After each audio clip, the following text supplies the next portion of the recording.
Okay. Sorry about that. I always forget to mute the other one that I have open to see everybody's comments in. How are you guys doing tonight? Hey, Rebel, Adam. Looks like we have a few other people in here as well. Welcome. If anybody needs prayer, please don't hesitate to ask. I'm glad to see you guys tonight. And we will be starting in Numbers chapter 11.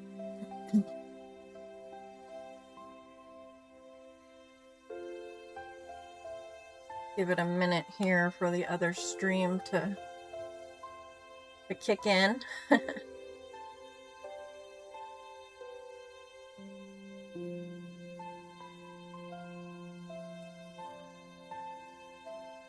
How's everybody doing? Did you have a good weekend?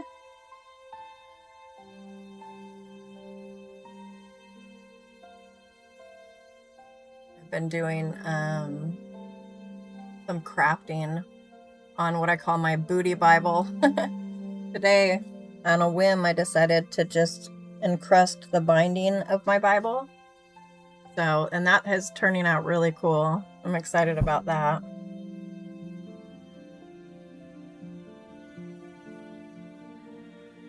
Are you guys able to hear me?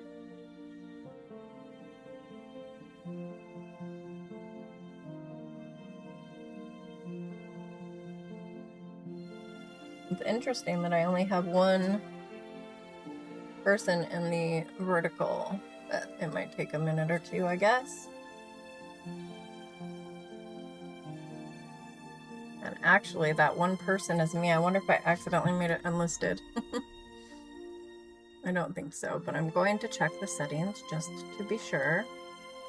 And then we will get to reading. Oh, good, Adam. Thank you for letting me know. All right. Let me check these settings, and then I will start reading.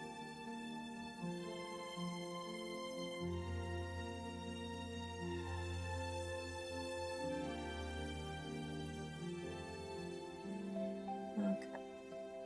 Is the music volume okay, Adam?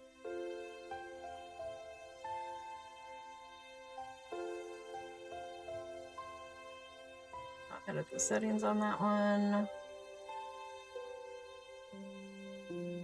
It is public. Let's see. Oh, I see. I did it on my phone and didn't check the settings on my computer, so it hadn't said when you set it up on the phone, it doesn't ask you if it has altered content, but it does on the computer. So if you don't come and change that, it will just not let you go anywhere with it. Nope, it is definitely not altered content. So I'm saving that, and then we should be good to get going. And uno momento.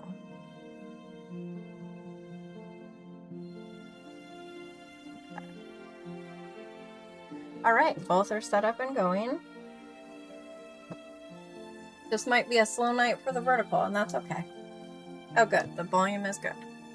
So we will just carry on, and hopefully those with ears to hear will join us, right?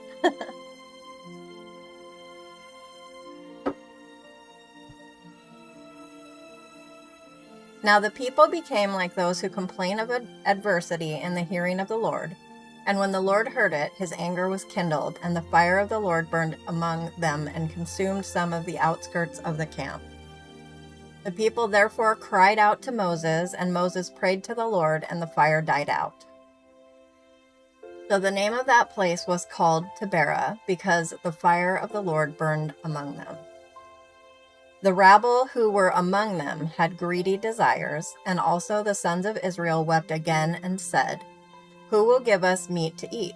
We remember the fish which we used to eat free in Egypt, the cucumbers and the melons and the leeks and the onions and the garlic. But now our appetite is gone. There is nothing at all to look at except this manna."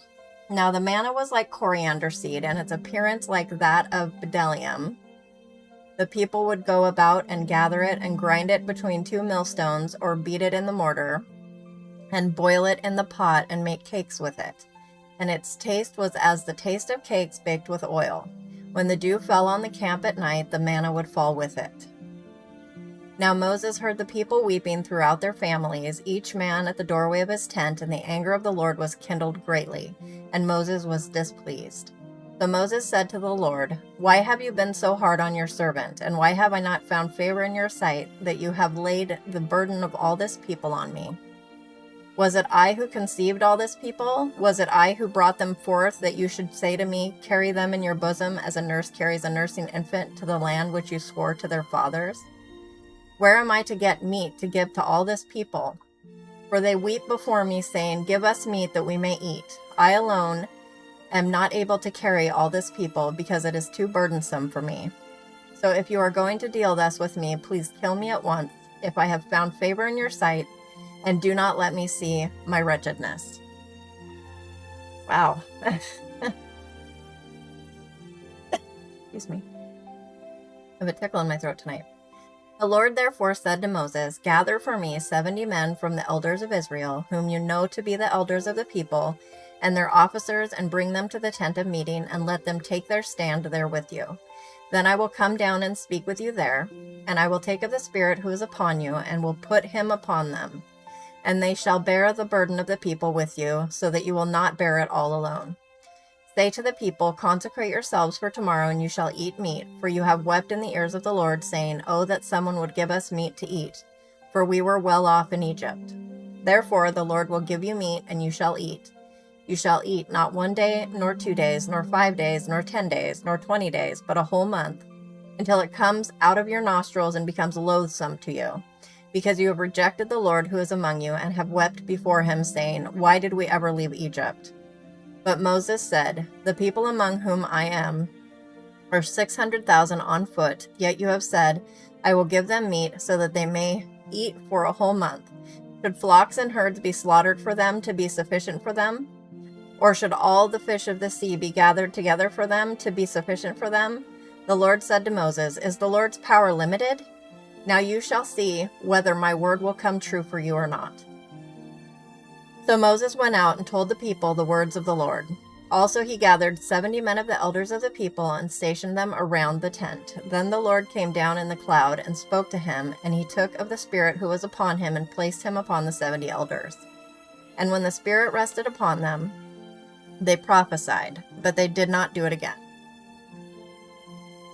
But 2 men had remained in the camp. The name of one was Eldad, and the name of the other was Medad, and the Spirit rested upon them. Now they were among those who had been registered, but had not gone out to the tent.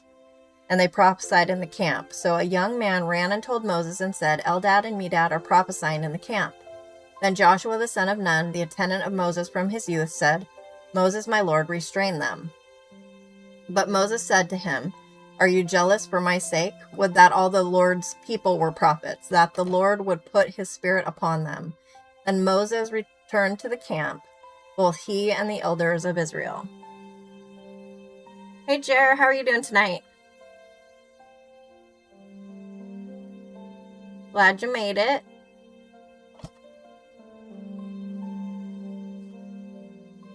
Okay.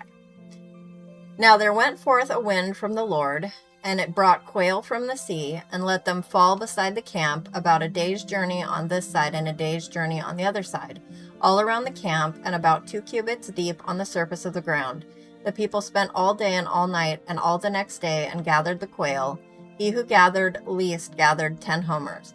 And they spread them out for themselves all around the camp. While the meat was still between their teeth, before it was chewed, the anger of the Lord was kindled against the people, and the Lord struck the people with a very severe plague. So the name of that place was called Kibroth Hattaavah, because there they buried the people who had been greedy. From Kibroth Hattaavah, the people set out for Hazeroth, and they remained at Hazeroth. And that was Numbers chapter 11. I'm glad you're doing well.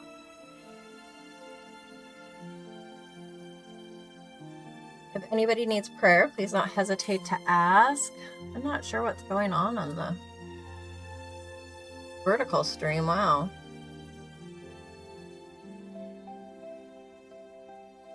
Nobody's in there but me in the comments. That's strange for the vertical stream. I think I'm going to end that live and restart it because something's clearly not right.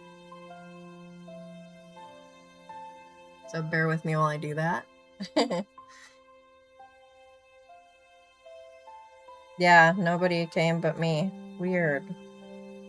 Some sort of an issue, I'm sure. It happens.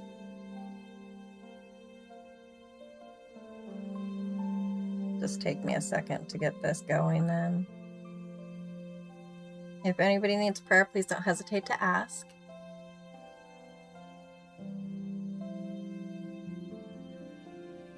Let's see.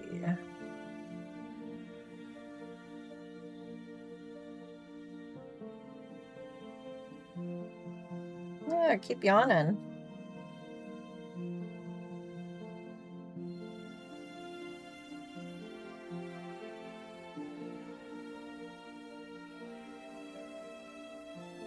All right. Almost done getting this going.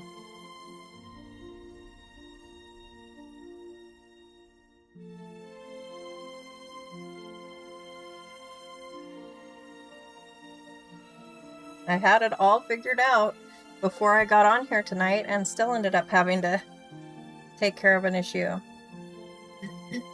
Excuse me.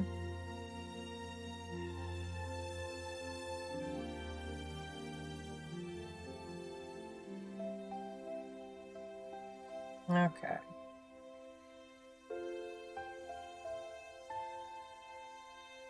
Come on. Error creating live broadcast, huh? Okay, now it's... There we go.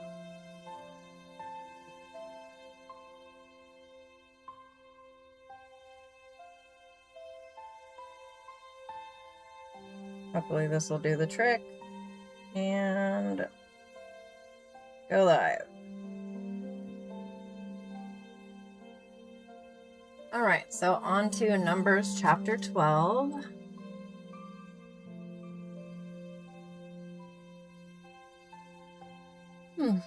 Then Miriam and Aaron spoke against Moses because of the Cushite woman whom he had married, for he had married a Cushite woman. And they said, "Has the Lord indeed spoken only through Moses?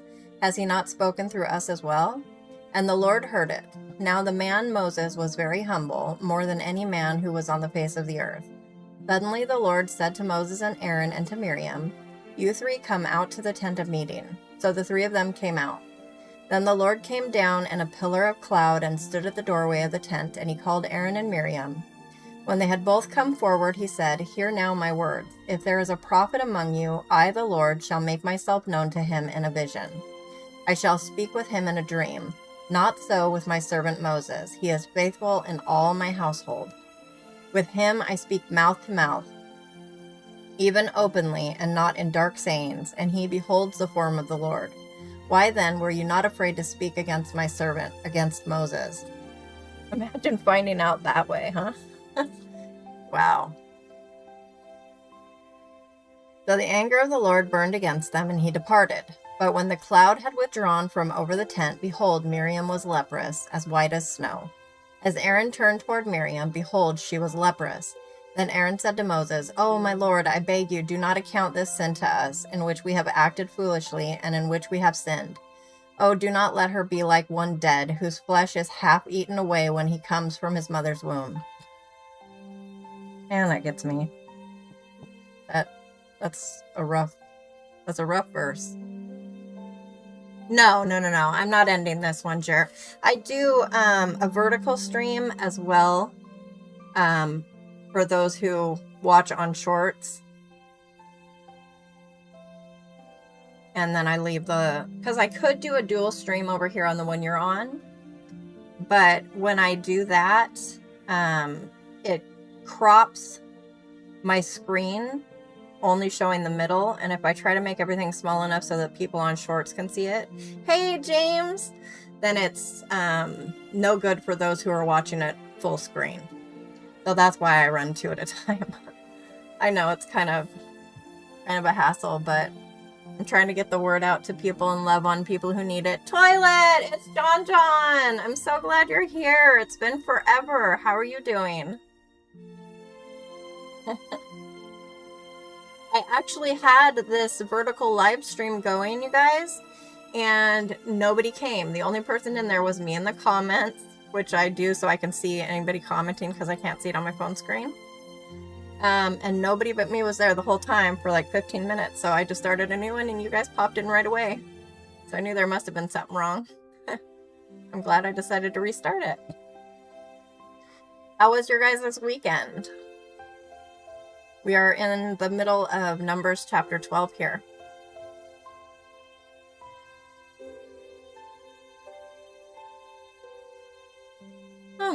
Excuse me, I keep yawning. See, I can make this a little bit bigger for you guys, I think. Yeah. That might be easier to see. Oh, no, it cuts it off. Oh my. That should be good. Let me know if it's not.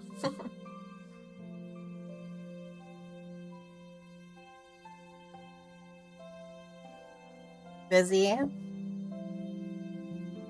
Oh. It was cold, huh? Yeah, actually it had been here.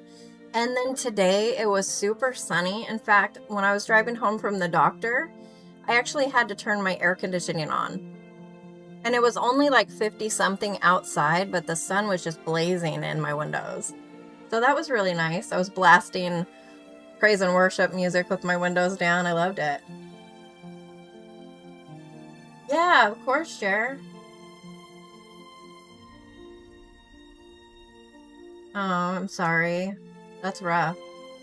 I know how that is. Remember to take every thought captive under the power of Christ, right? We all have times like that. Hey, Brad! Fraser's here too. I'm so glad to see all of you guys.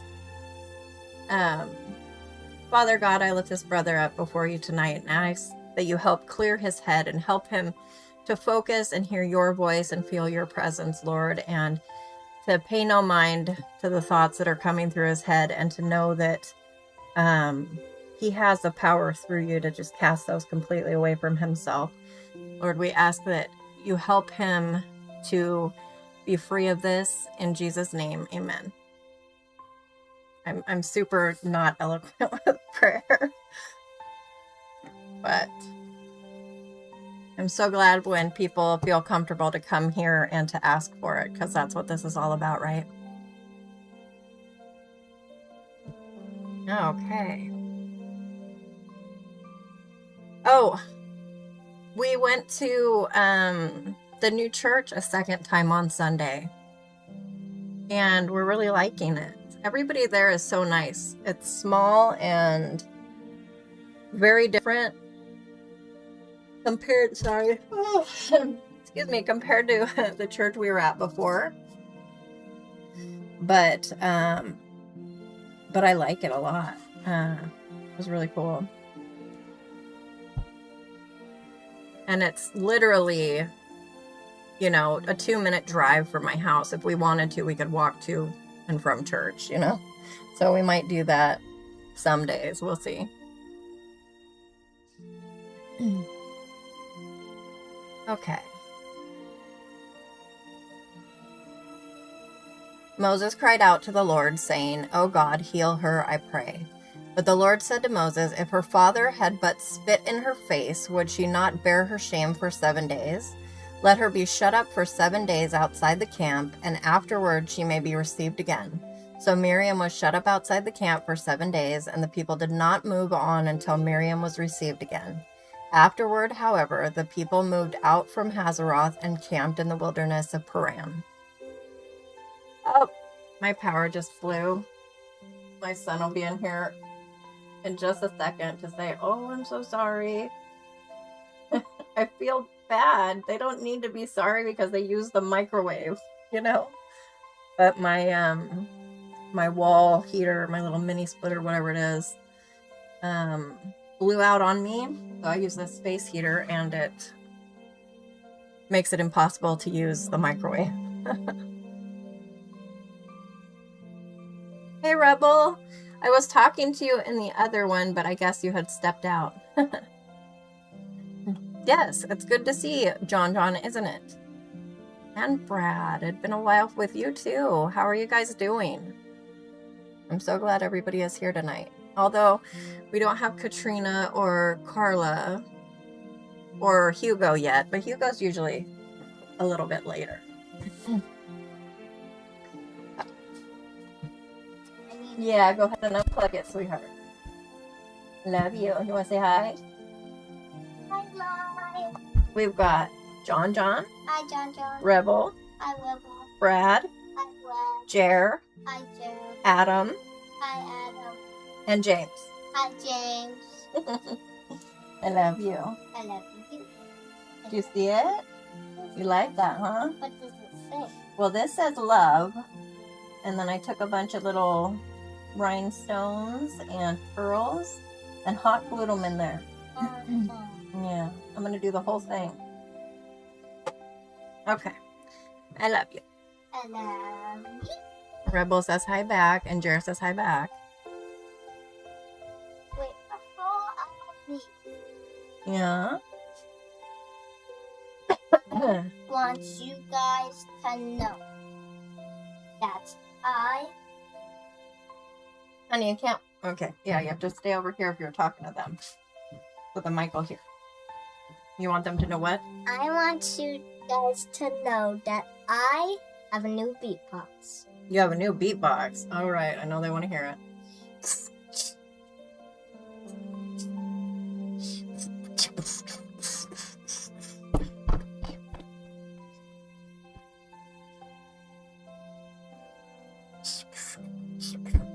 Good job.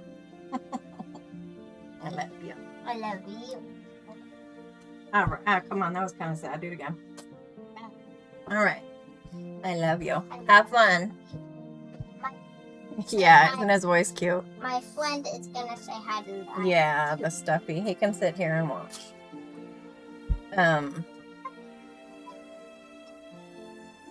Did you guys see what I said in Discord about Shiloh not being able to pronounce his R's? We have a cat. Okay, her name's Bagheera, but I had originally named her that before I knew she was a girl. So I started calling her Geary, and then it kind of morphed into Riri. Well, as you heard, Rebel, he can't pronounce the R's, so he calls her Wee Wee, and that has been a thing for a while now. My older boys like to make it a bigger thing than it needs to be, I think. They'll say, you know, Riri is so dainty and cute and petite, and when you pair that with the way he pronounces it, it's just not right.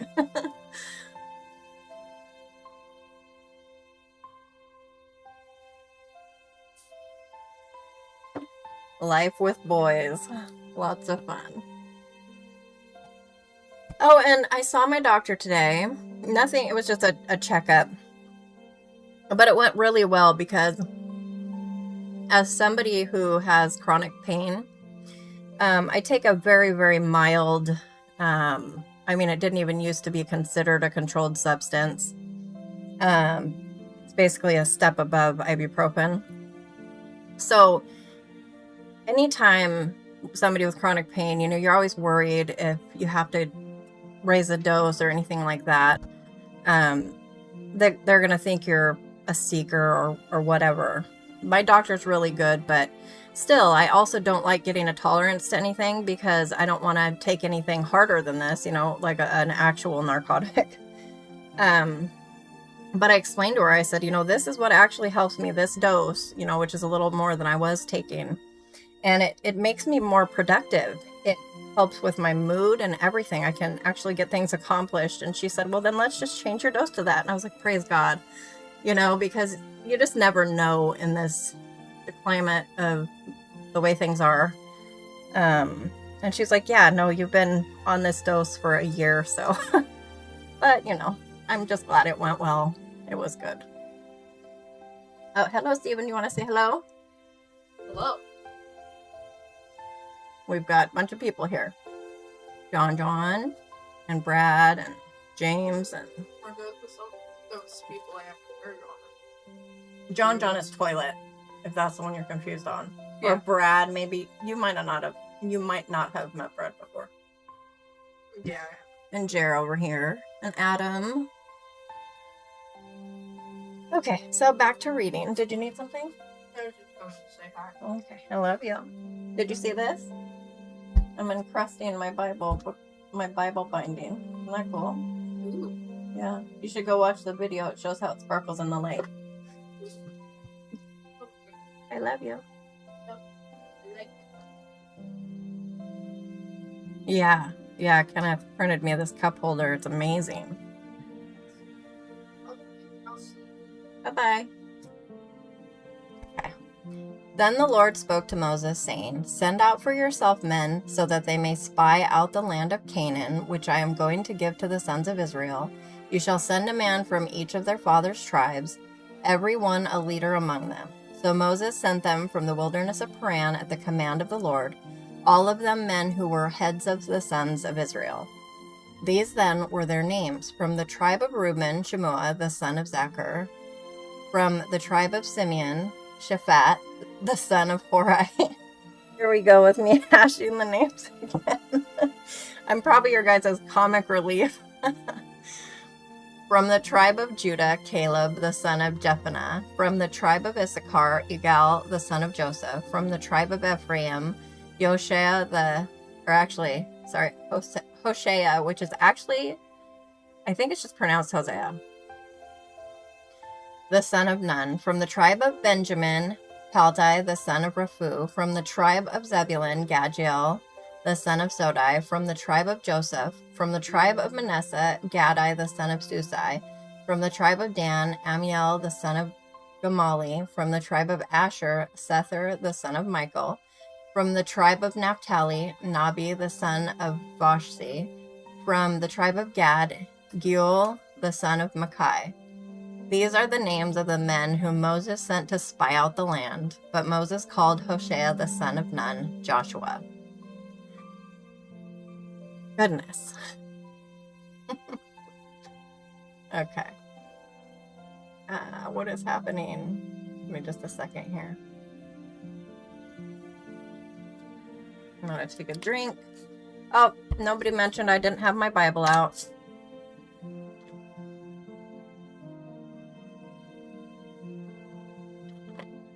You know what? The thing is, I think I overcomplicate it. I used to be really good with names. I'm just getting old, honestly. But some are hard to say. And I think it's because it's just a string of names where it's like you're pronouncing them right and then you hit one you don't know and it just kind of flubs up, you know? When Moses sent them to spy out the land of Canaan, he said to them, go up there into the Negev, then go up into the hill country. See what the land is like, and whether the people who live in it are strong or weak, whether they are few or many. How is the land in which they live? Is it good or bad? And how are the cities in which they live? Are they like open camps or with fortifications? How is the land? Is it fat or lean? Are there trees in it or not? Make an effort then to get some of the fruit of the land. Now the time was the time of the first ripe grapes. Okay.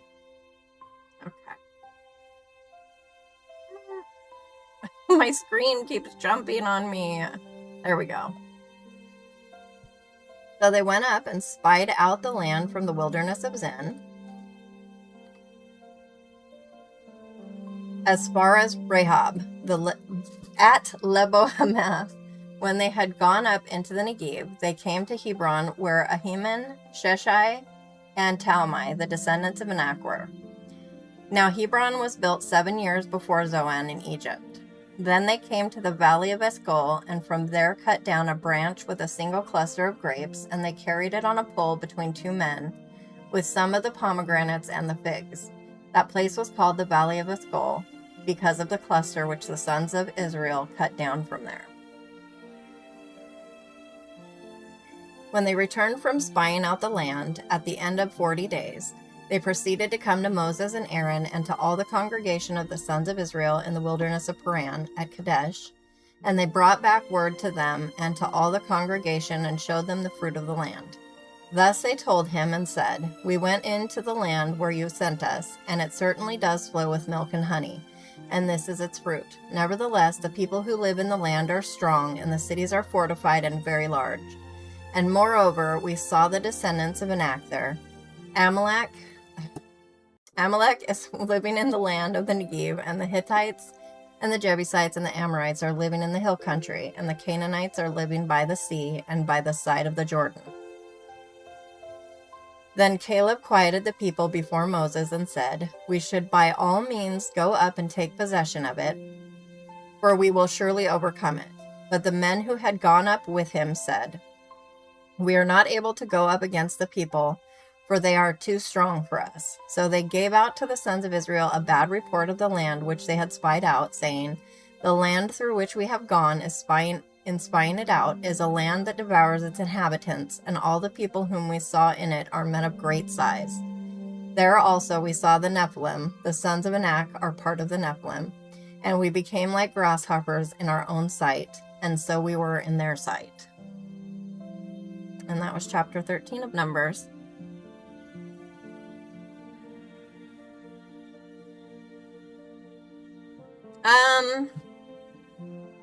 I'm not sure which one. I don't watch a whole lot of videos, but I do listen to his music.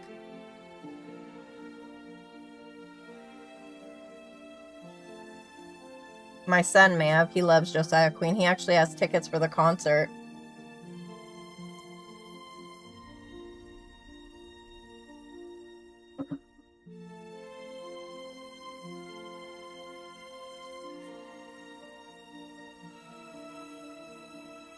If anybody needs prayer, please don't hesitate to ask.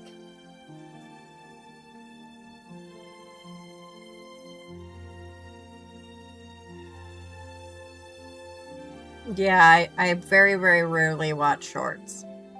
I did watch shorts yesterday. I think it was last night. For my cat videos to see if there were any, cute songs or anything like that. But I don't think I saw any Josiah Queen videos. I did on Facebook a while back. But I think that was just for a song I already knew. Numbers chapter 14. Then all the congregation lifted up their voices and cried, and the people wept that night. All the sons of Israel grumbled against Moses and Aaron, and the whole congregation said to them, Would that we had died in the land of Egypt, or would that we had died in this wilderness. Why is the Lord bringing us into this land to fall by the sword? Our wives and our little ones will become plunder. Would it not be better for us to return to Egypt? So they said to one another, Let us appoint a leader and return to Egypt. Ugh, good luck with that, bro. Oh, I'll have to check. I think I missed that in Discord. I'll have to go back and check that after the live. Then Moses and Aaron fell on their faces in the presence of all the assembly of the congregation of the sons of Israel, Joshua the son of Nun and Caleb the son of Jephunneh, of those who had spied out the land, tore their clothes, and they spoke to all the congregation of the sons of Israel, saying, "The land which we passed through to spy out is an exceedingly good land. If the Lord is pleased with us, then he will bring us into this land and give it to us, a land which flows with milk and honey." Sorry, I have to grab something real quick.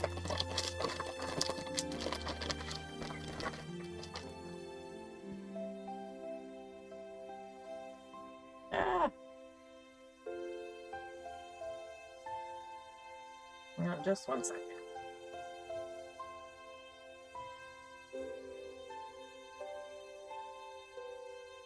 Yeah, I'll check it in a little bit. I'm using my phone for the live you're in right now. Okay, sorry about that. Only do not rebel against the Lord, and do not fear the people of the land, for they will be our prey. Their protection has been removed from them, and the Lord is with us. Do not fear them. But all the congregation said to stone them with stones. Then the glory of the Lord appeared in the tent of meeting to all the sons of Israel. The Lord said to Moses, "How long will this people spurn me? And how long will they not believe in me, despite all the signs which I have performed in their midst? I will smite them with pestilence and dispossess them, and I will make you into a nation greater and mightier than they." But Moses said to the Lord, "Then the Egyptians will hear of it, for by your strength you brought up this people from their midst, and they will tell it to the inhabitants of this land. They have heard that you, O Lord, are in the midst of this people, for you, O Lord, are seen eye to eye, while your cloud stands over them, and you go before them in a pillar of cloud by day and in a pillar of fire by night. Now if you slay this people as one man, then the nations who have heard of your fame will say, because the Lord could not bring his people into the land which he promised them by oath, therefore he slaughtered them in the wilderness. But now I pray, let the power of the Lord be great, just as you have declared. The Lord is slow to anger and abundant in loving kindness, forgiving iniquity and transgression. But he will by no means clear the guilty, visiting the iniquity of the fathers on the children to the third and the fourth generations. Pardon, I pray, the iniquity of this people, according to the greatness of your loving kindness, just as you also have forgiven this people from Egypt even until now.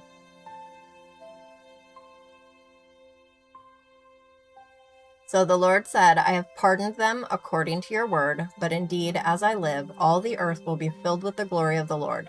Surely all the men who have seen my glory and my signs, which I performed in Egypt and in the wilderness, yet have put me to the test these 10 times, and have not listened to my voice, shall by no means see the land which I swore to their fathers, nor shall any of those who spurned me see it. But my servant Caleb, because he had a different spirit and has followed me fully, I will bring into the land which he entered, and his descendants shall take possession of it. Now the Amalekites and the Canaanites live in the valleys. Turn tomorrow and set out to the wilderness by the way of the Red Sea. The Lord spoke to Moses and Aaron, saying, How long shall I bear with this evil congregation who are grumbling against me? I have heard the complaints of the sons of Israel, which they are making against me. Say to them, As I live, says the Lord, just as you have spoken in my hearing, so I will surely do to you. Your corpses will fall in this wilderness, even as your numbered men, according to your complete number from 20 years old and upward, who have grumbled against me. Surely you shall not come into the land in which I swore to settle you, except Caleb the son of Jephunneh and Joshua the son of Nun. Your children, however, whom you said would become a prey, I will bring them in, and they will know the land which you have rejected. But as for you, your corpses will fall in this wilderness.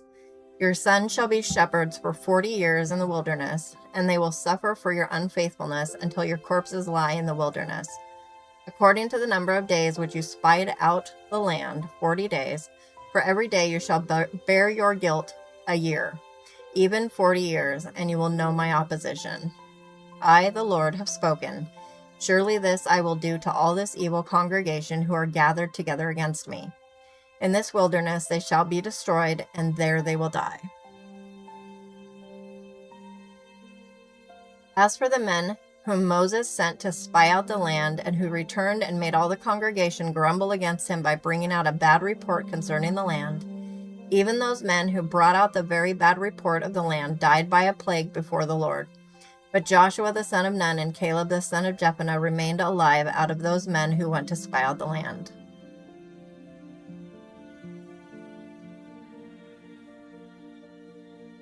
When Moses spoke these words to all the sons of Israel, the people mourned greatly. In the morning, however, they rose up early and went up to the ridge of the hill country, saying, Here we are, we have indeed sinned, but we will go up to the place which the Lord has promised.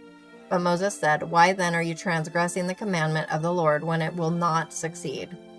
Do not go up, or you will be struck down before your enemies, for the Lord is not among you.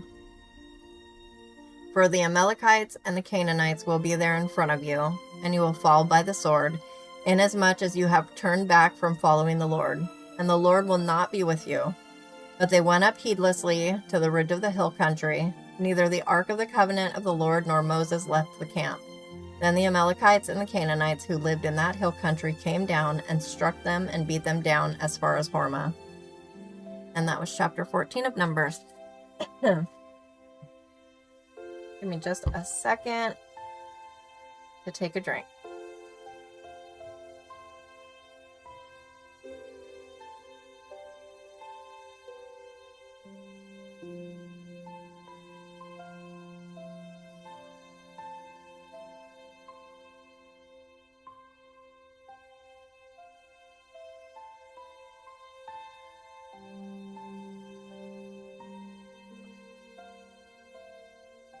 Okay. Welcome to those just coming in. If anybody needs prayer, please don't hesitate to ask. I'm going to turn my heater down. I have to fix a setting here as soon as it lets me.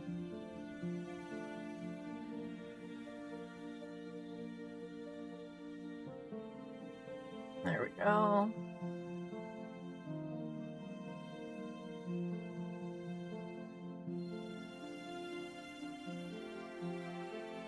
Okay, now that's done. Turn down the heater here. Oh, he unplugged it. It's just still hot in here, I guess. Okay. And plug in my phone.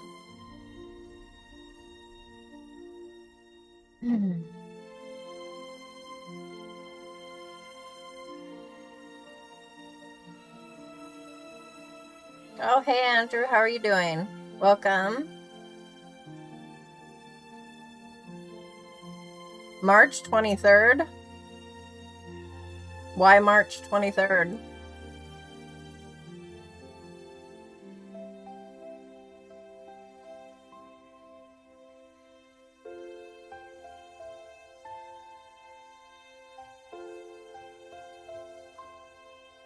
You know what? I'm totally not in there. Now you guys can actually see the comments from the other one.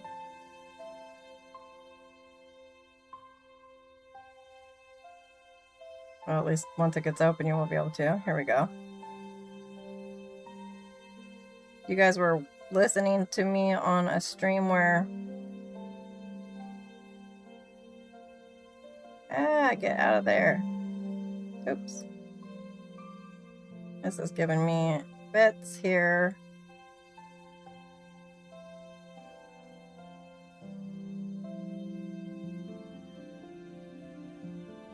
Hugo! Didn't see you come in. I'm so glad you're here.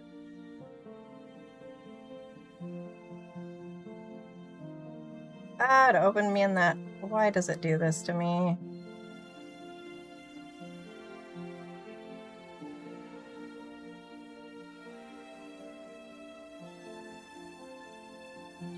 Okay, there. Now it shouldn't be an issue.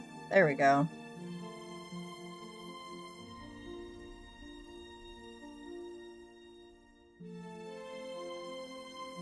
I think my thing just wonked out on me and maybe there was no problem to begin with.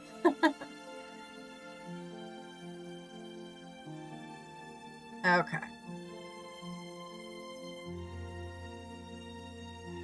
Stream within a stream within a stream. Yeah, there have been times where some glitch happened and it would take the parts of what you see, like where the Bible text comes across, and put that in like 20, or like smaller and smaller and smaller and smaller. Do you remember like Windows 95 and stuff like that, when it freaked out? It was like that. Done that a few times.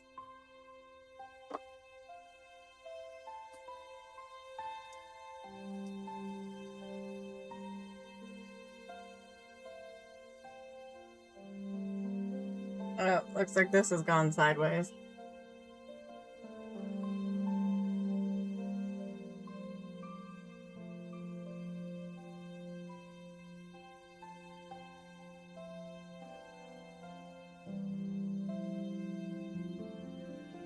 Sorry, I'm reading these comments. Nobody is disrespecting your belief, Andrew. He's having a conversation. And he hasn't said anything unbiblical, so... Yes, but about that day or hour, no one knows. Yep. Oh, you know what, Hugo? I have a feeling. What do you guys? You guys have a feeling? Hey, can you say stacked hats, Andrew? Is that what I'm supposed to say, Rebel? Let's see if he can say stacked hat. Oh, looks like you already blocked him. Yeah, what was that about? Super aggro straight away.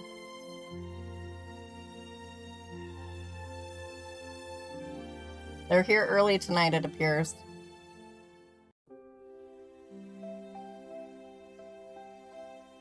Let's see, though, just for the fun of it. Let's see what we can find on March 23.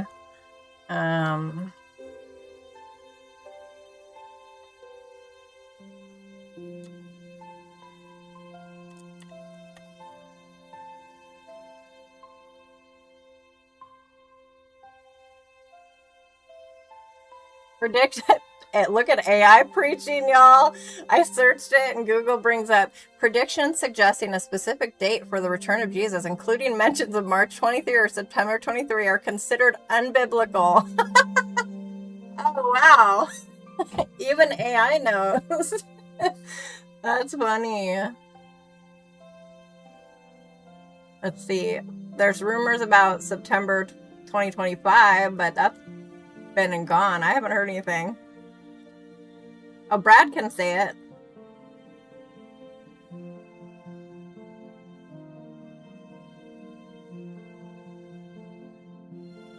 Oh, he's still at it.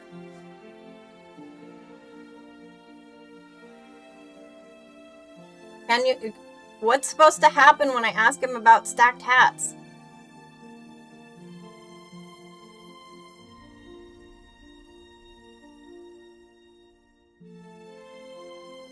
Andrew. Andrew, can you say stacked hats for me, bro?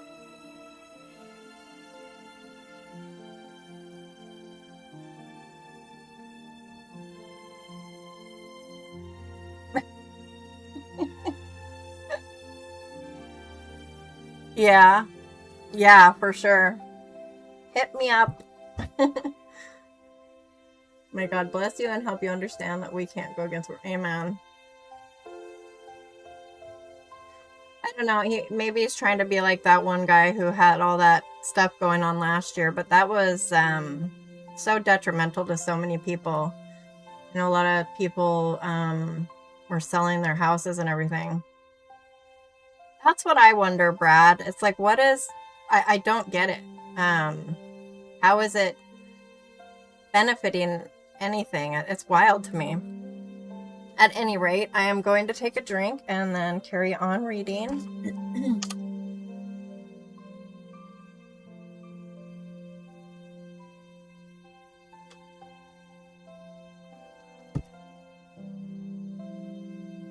I have to go over here and look. That's so funny. The vertical stream is just seeing a bunch of message deleted by Hugo, message deleted by Hugo.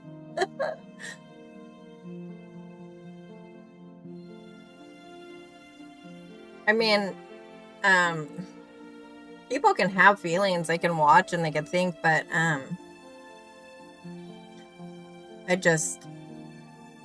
have never been one to get into that. I think it's more about living every day as we're called to live for Jesus and to bring more people to live for Jesus, right? And help people, love on people, share the word, and keep oil in your lamps, and just know that it'll happen when he wants it to happen.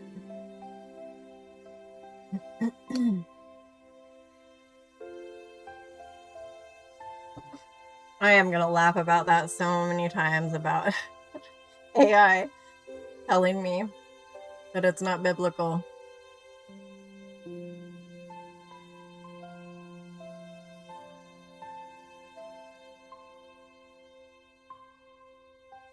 I'm not seeing anything about it.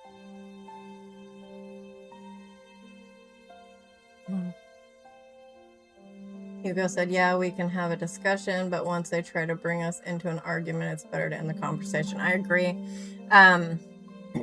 It was just so immediate. It makes me think it's the same one from the other night.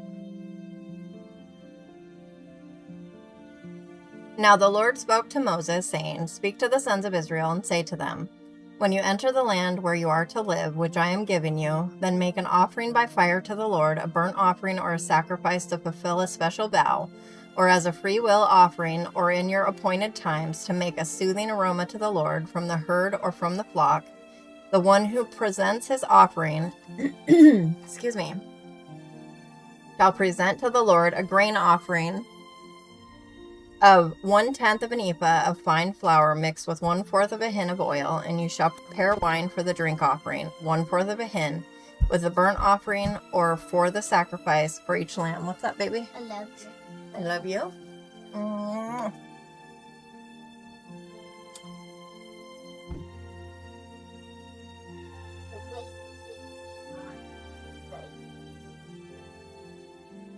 You want to what?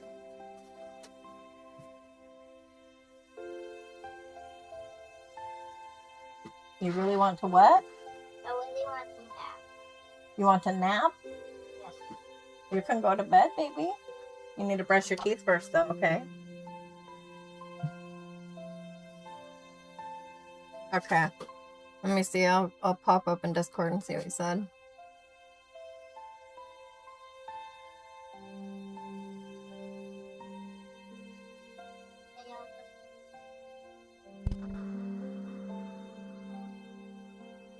Yeah. Oh. Yeah. Interesting.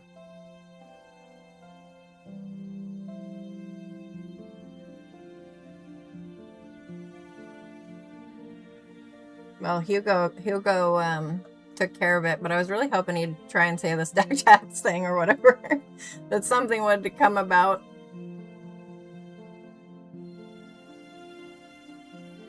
Hang on just a second. My stream's doing wonky stuff now. There it goes. I had to refresh the screen. Well, welcome to those just coming in. God bless you. If anybody needs prayer, please don't hesitate to ask.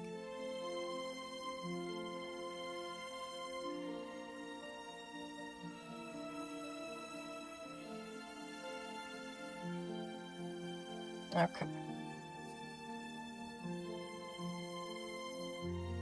Where did I leave off? Okay. Or for a ram you shall prepare as a grain offering 2/10 of an ephah of fine flour mixed with 1/3 of a hin of oil. And for the drink offering you shall offer 1/3 of a hin of wine as a soothing aroma to the Lord. When you prepare a bull as a burnt offering or a sacrifice to fulfill a special vow or for peace offerings to the Lord, then you shall offer with the bull a grain offering of 3/10 of an ephah of fine flour mixed with 1/2 a hin of oil, and you shall offer as the drink offering 1/2 a hin of wine as an offering by fire as a soothing aroma to the Lord. So how are you doing, Hugo? How's your grandma? I didn't even get a chance to be excited you were here and ask you how you're doing because that all kicked in. I have not heard the train tonight. Sometimes it's here around 10:30 or 11:15. Sometimes it's even 10:15.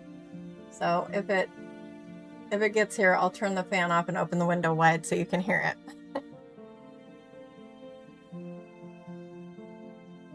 Thus it shall be done for each ox, or for each ram, or for each of the male lambs, or for the goats, according to the number that you prepare. So you shall do for everyone according to their number. All who are native shall do these things in this manner, in presenting an offering by fire as a soothing aroma to the Lord. If an alien sojourns with you, or one who may be among you throughout your generations, and he wishes to make an offering by fire as a soothing aroma to the Lord, just as you do, so he shall do. Just as you do, so he shall do. As for the assembly, there shall be one statute for you and for the alien who sojourns with you, a perpetual statute throughout your generations, as you are. So shall the alien be before the Lord. There is to be one law and one ordinance for you and for the alien who sojourns with you. Then the Lord spoke to Moses, saying, Speak to the sons of Israel, and say to them, When you enter the land where I bring you, then it shall be that when you eat of the food of the land, you shall lift up an offering to the Lord. Of the first of your dough you shall lift up a cake as an offering, as the offering of the threshing floor. So you shall lift it up. From the first of your dough you shall give to the Lord an offering throughout your generations. But when you unwittingly fail and do not observe all these commandments which the Lord has spoken to Moses, even all that the Lord has commanded you through Moses, from the day when the Lord gave commandments, and onward throughout your generations, then it shall be, if it is done unintentionally, without the knowledge of the congregation, that all the congregation shall offer one bull for a burnt offering, as a soothing aroma to the Lord,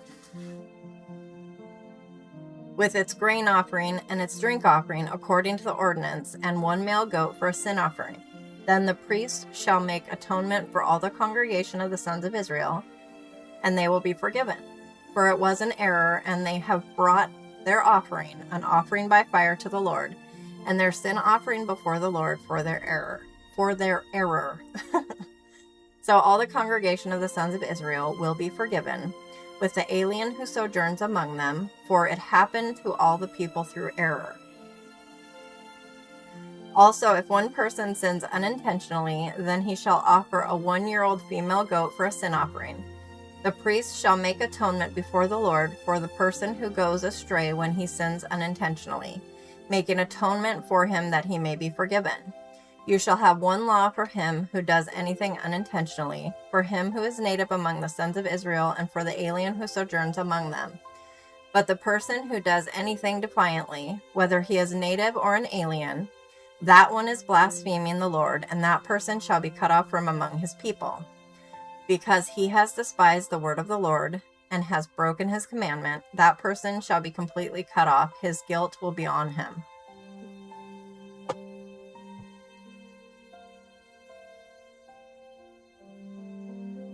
Okay, Hugo.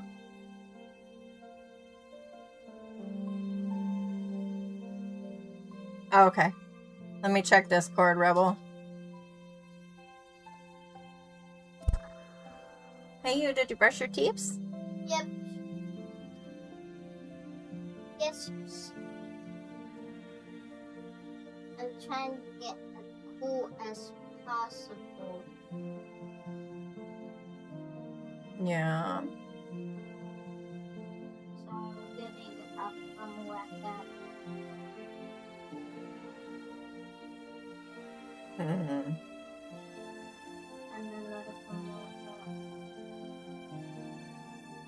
a second, baby. I'm trying to read.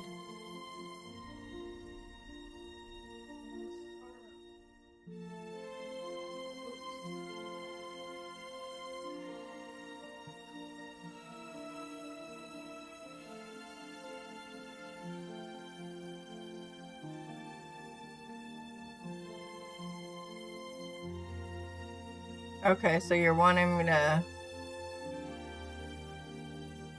come up with another one? I'll have to think on that. Or am I not reading the right section? Hang on a second. Oh yeah, it's there. I see you're typing.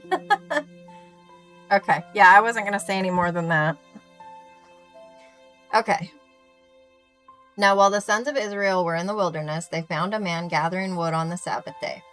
Those who found him gathering wood brought him to Moses and Aaron and to all the congregation, and they put him in custody because it had not been declared what should be done to him.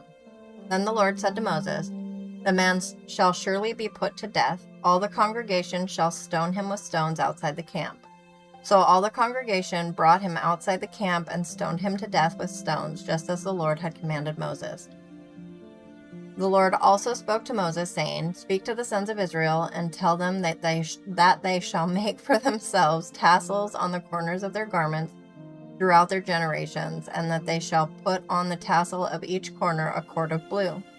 It shall be a tassel for you to look at and remember all the commandments of the Lord, so as to do them and not follow after your own heart and your own eyes, after which you played the harlot, so that you may remember to do all my commandments and be holy to your God.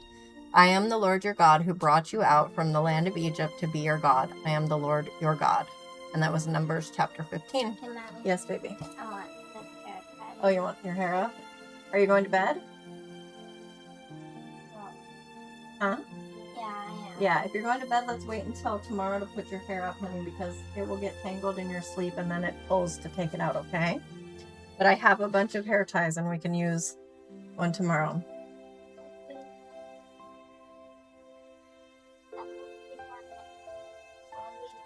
My favorite book in the Bible, that's, oh my goodness.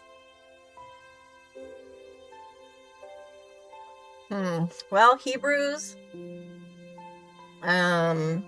Romans, probably Romans, but I like them all, and I actually struggled with Job, and now I really enjoy it. Acts, probably Acts, though, is the most exciting one. I love you, baby. Give me a hug. Yes, I will roll you up as a burrito. And then flop me up. And I will plop you on the bed. Yes, I certainly will. Okay, put your arms. Put your arms where you're going to want them to be. Okay. Rolling it up like a burrito. Burrito. A burrito. A burrito. Oh, a burrito. Burrito. Burrito. Okay, here we go. Oh, did it get you? Yeah. Why did you have the box there, Crazy? Yeah. Didn't even know it was there. Here, let's get off of these things you have here. Oh. Okay. Okay. Good, good, fresh, fresh. Unfortunately, no taco time. I love you. But I'm on live right now, honey. If you want snuggles, you have to sit over here when you need in the chair. Okay. Yeah, he's getting ready for bed. As far as favorite verse, man, I'd have to think on that. There's so many good ones. Yes? No. What?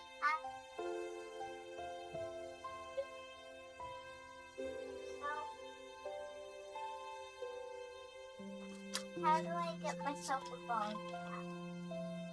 Well, I don't want a ball cap, but You're asking how you like cover up your hair so that when you put on one of your little wigs it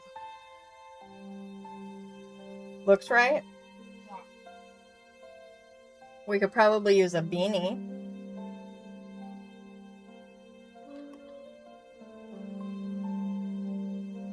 Yeah, I don't know how superheroes do that when they have their head covered in one of those things. Okay, I'm checking the Discord.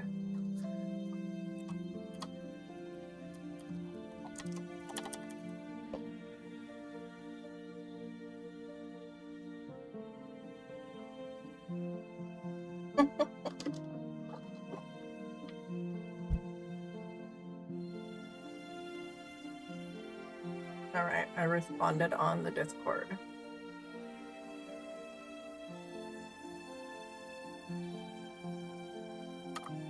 My mouth has been dry all day today.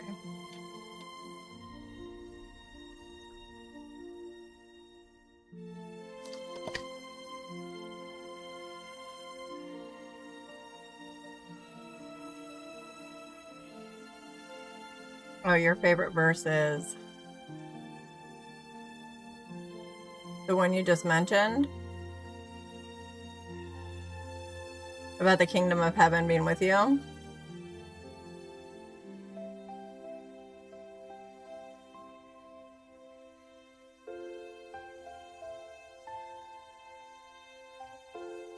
I have. Yeah.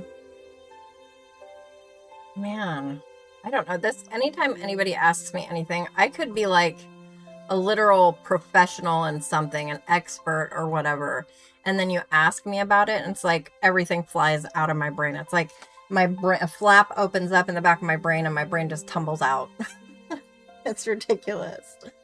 I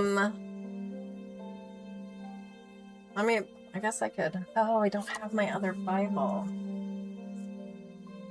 Well, I do like, here, I'll read the one that I've printed out to do a thing of. For I know that my Redeemer lives, and he shall stand at last on the earth. And after my skin is destroyed, this I know, that in my flesh I shall see God, whom I shall see for myself, and my eyes shall behold, and not another. How my heart yearns within me. That's definitely one of my favorites for sure. And that's in Job. It is Job 19:25, I think.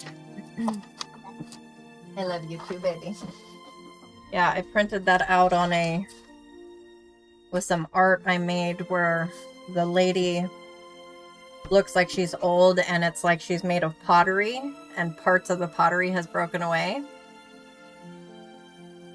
But her eyes are still bright as she looks up towards the sky because, you know, she knows she's going to see God.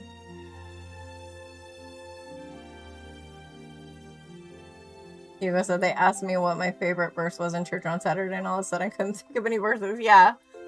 Yeah, I don't know what it is about being asked. My kids are the same way too.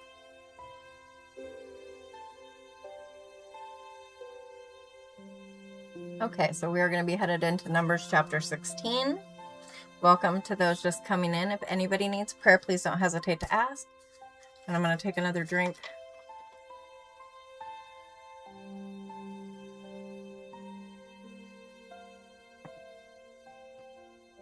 Honestly, there's so many good ones.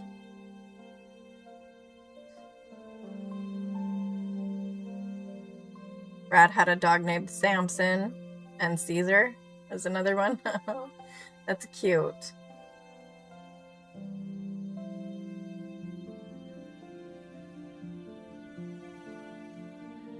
Did you see my Samson meme in the community on YouTube? I thought that was hilarious.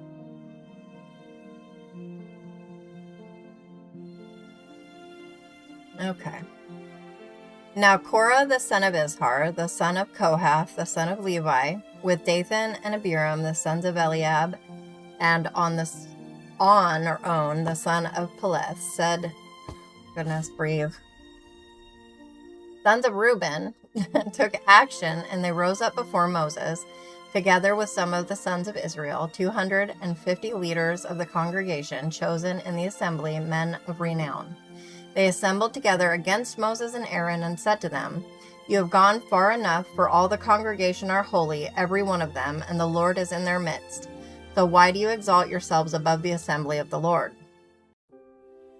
When Moses heard this, he fell on his face, and he spoke to Korah and all his company, saying, Tomorrow morning the Lord will show who is his and who is holy, and will bring him near to himself, even the one whom he will choose. He will bring near to himself. Do this: take censers for yourselves, Korah and all your company, and put fire in them, and lay incense upon them in the presence of the Lord tomorrow. And the man whom the Lord chooses shall be the one who is holy. You have gone far enough, you sons of Levi. Ah! I thought I saw it. I thought I did. Okay.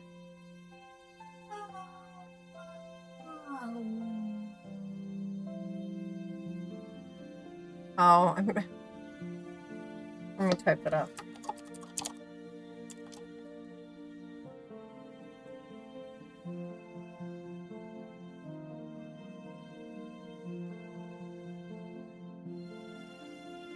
Yeah. Yes, for sure. Right.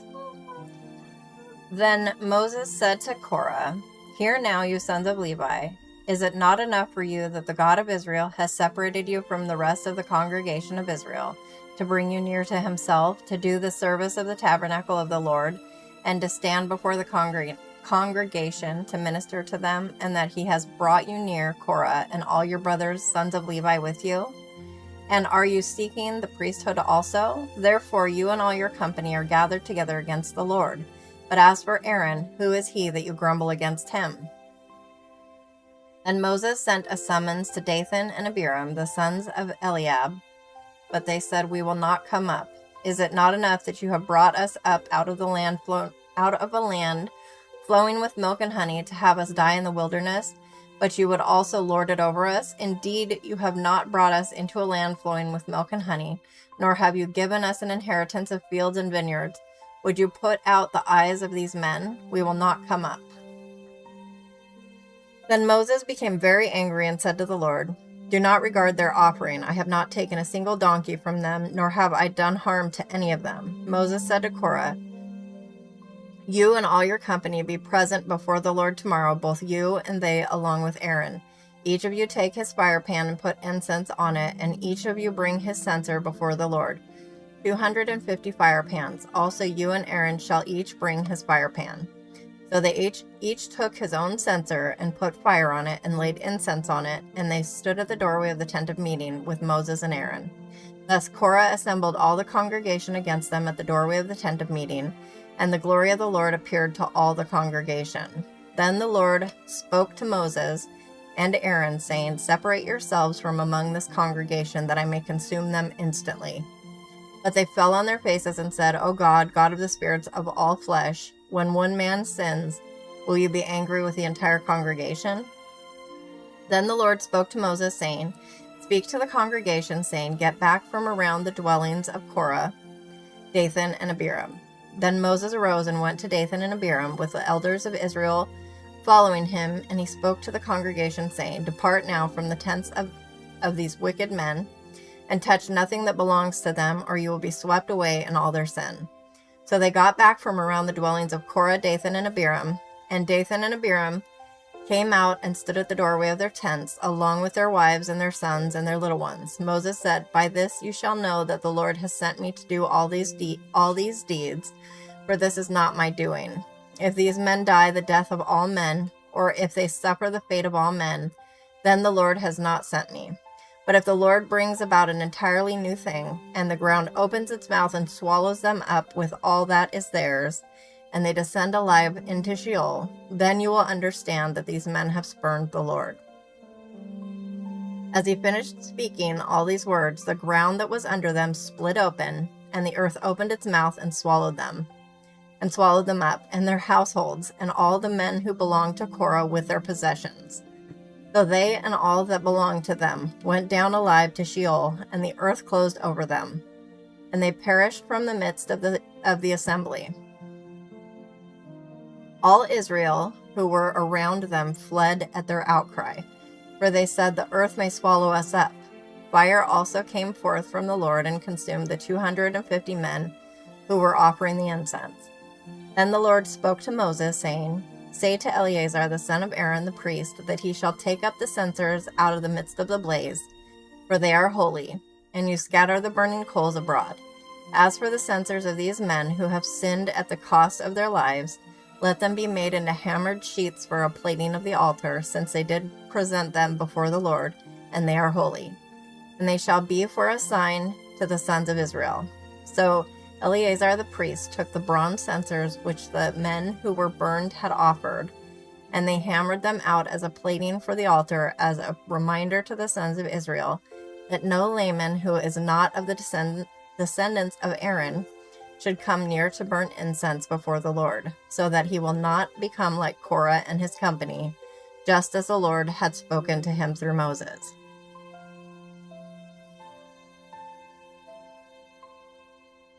But on the next day, all the congregation of the sons of Israel grumbled against Moses and Aaron, saying, You are the ones who have caused the death of the Lord's people.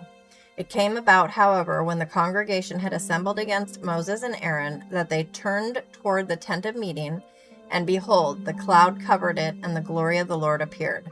Then Moses and Aaron came to the front of the tent of meeting, and the Lord spoke to Moses, saying, Get away from among this congregation, that I may consume them instantly. Then they fell on their faces. Moses said to Aaron, Take your censer and put in it fire from the altar, and lay incense on it.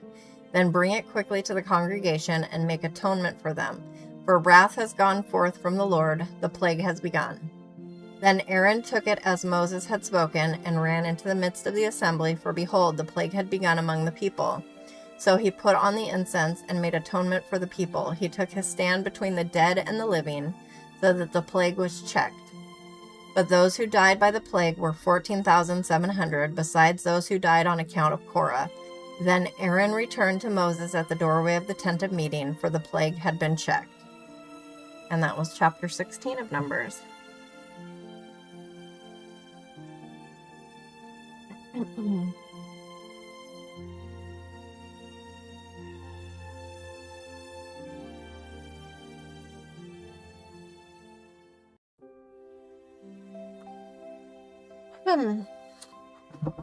Welcome to those just coming in. God bless you. How's everybody doing tonight?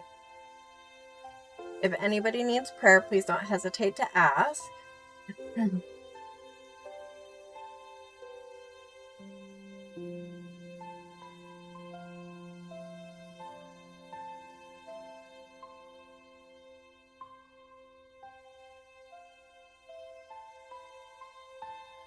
What?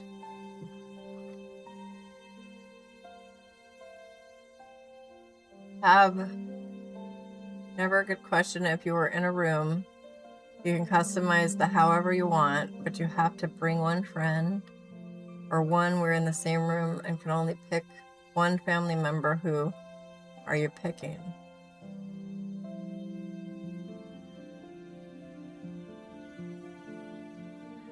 I'm not sure what. I think you're trying to ask, like,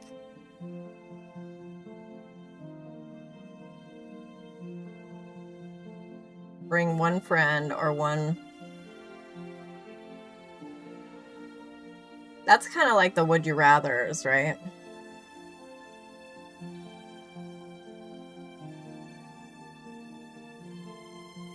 Oh, okay. Well, he's.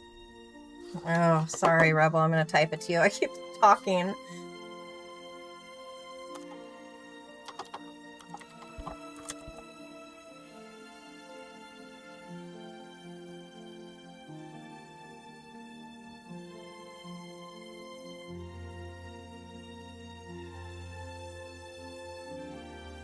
Yeah, you're probably right, though, Rebel. Okay. Numbers chapter 17.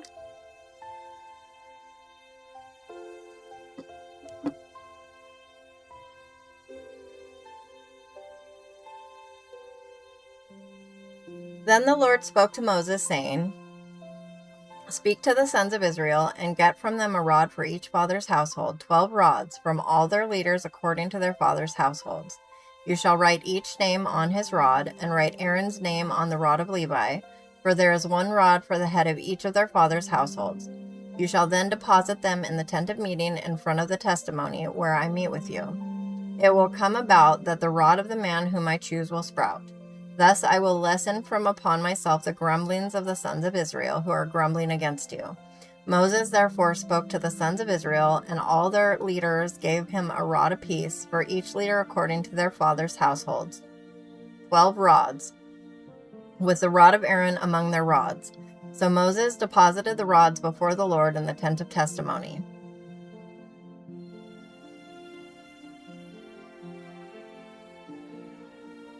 Now on the next day Moses went into the tent of the testimony, and behold, the rod of Aaron for the house of Levi had sprouted and put forth buds and produced blossoms, and it bore ripe almonds. Moses then brought out all the rods from the presence of the Lord to all the sons of Israel, and they looked, and each man took his rod. But the Lord said to Moses, Put back the rod of Aaron before the testimony, to be kept as a sign against the rebels, that you may put an end to their grumblings against me, so that they will not die. Thus Moses did, just as the Lord had commanded him, so he did. Then the sons of Israel spoke to Moses, saying, Behold, we perish, we are dying, we are all dying. Everyone who comes near to the tabernacle of the Lord must die. Are we to perish completely? And that was chapter 17.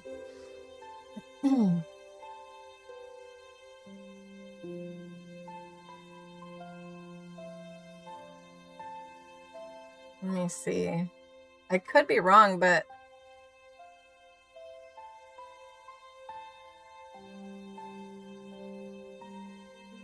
let me scroll back up here.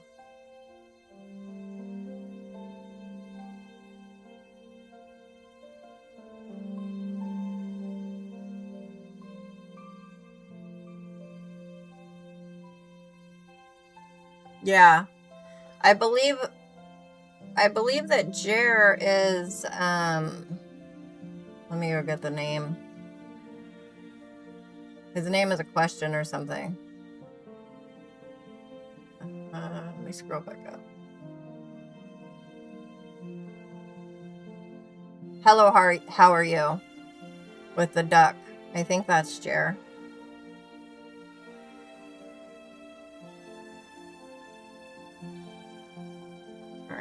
I'm going to take a drink before I get started on the next chapter. How is everybody doing?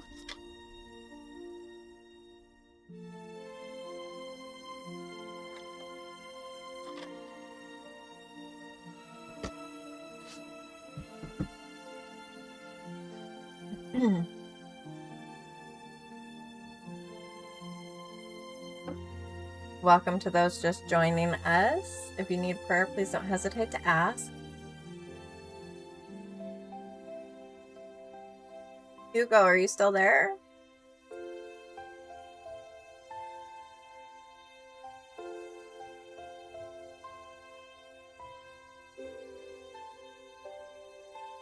It's like that stream crashed or something.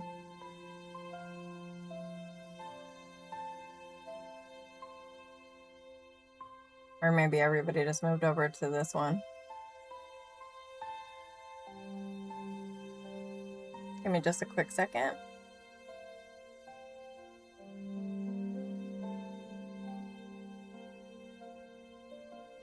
Okay.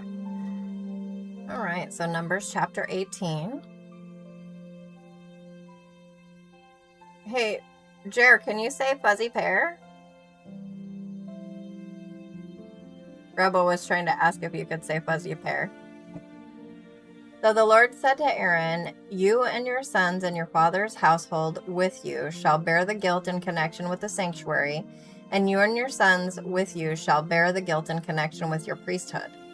But bring with you also your brothers, the tribe of Levi, the tribe of your father, that they may be joined with you and serve you, while you and your sons with you are before the tent of the testimony. And they shall thus attend to your obligation and the obligation of all the tent, but they shall not come near to the furnishings of the sanctuary and the altar, or both they and you will die. They shall be joined with you and attend to the obligations of the tent of meeting. for all the service of the tent, but an outsider may not come near you. So you shall attend to the obligations of the sanctuary and the obligations of the altar, so that there will no longer be wrath on the sons of Israel. Behold, I myself have taken your fellow Levites from among the sons of Israel. They are a gift to you, dedicated to the Lord, to perform the service for the tent of meeting. But you and your sons with you shall attend to your priesthood, for everything concerning the altar and inside the veil, and you are to perform service. I am giving you the priesthood as a bestowed service, but the outsider who comes near shall be put to death.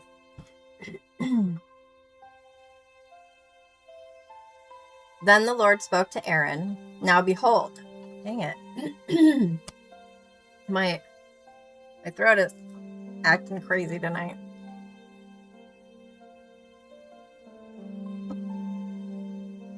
Then the Lord spoke to Aaron. Now behold, I myself have given you charge of my offerings, even all the holy gifts of the sons of Israel. I have given them to you as a portion, and to your sons as a perpetual allotment. This shall be yours from the most holy gifts reserved from the fire, every offering of theirs, even every grain offering and every sin offering and every guilt offering, which they shall render to me, shall be most holy for you and for your sons. As the most holy gifts you shall eat it, every male shall eat it. It shall be holy to you. This also is yours, the offering of their gift, even all the wave offerings of the sons of Israel. I have given them to you and to your sons and daughters with you as a perpetual allotment. Every one of your household who is clean may eat it. All the best of the fresh oil, and all the best of the fresh wine, and of the grain, the first fruits of those which they give to the Lord, I give them to you. The first ripe fruits of all that is in their land, which they bring to the Lord, shall be yours. Every one of your household who is clean may eat it. Every devoted thing in Israel shall be yours. Every first issue of the womb of all flesh, whether man or animal, which they offer to the Lord, shall be yours. Nevertheless, the firstborn of man you shall surely redeem, and the firstborn of unclean animals you shall redeem. Also, to their redemption price, from a month old you shall redeem them, by your valuation, 5 shekels in silver, according to the shekel of the sanctuary, which is 20 gerahs.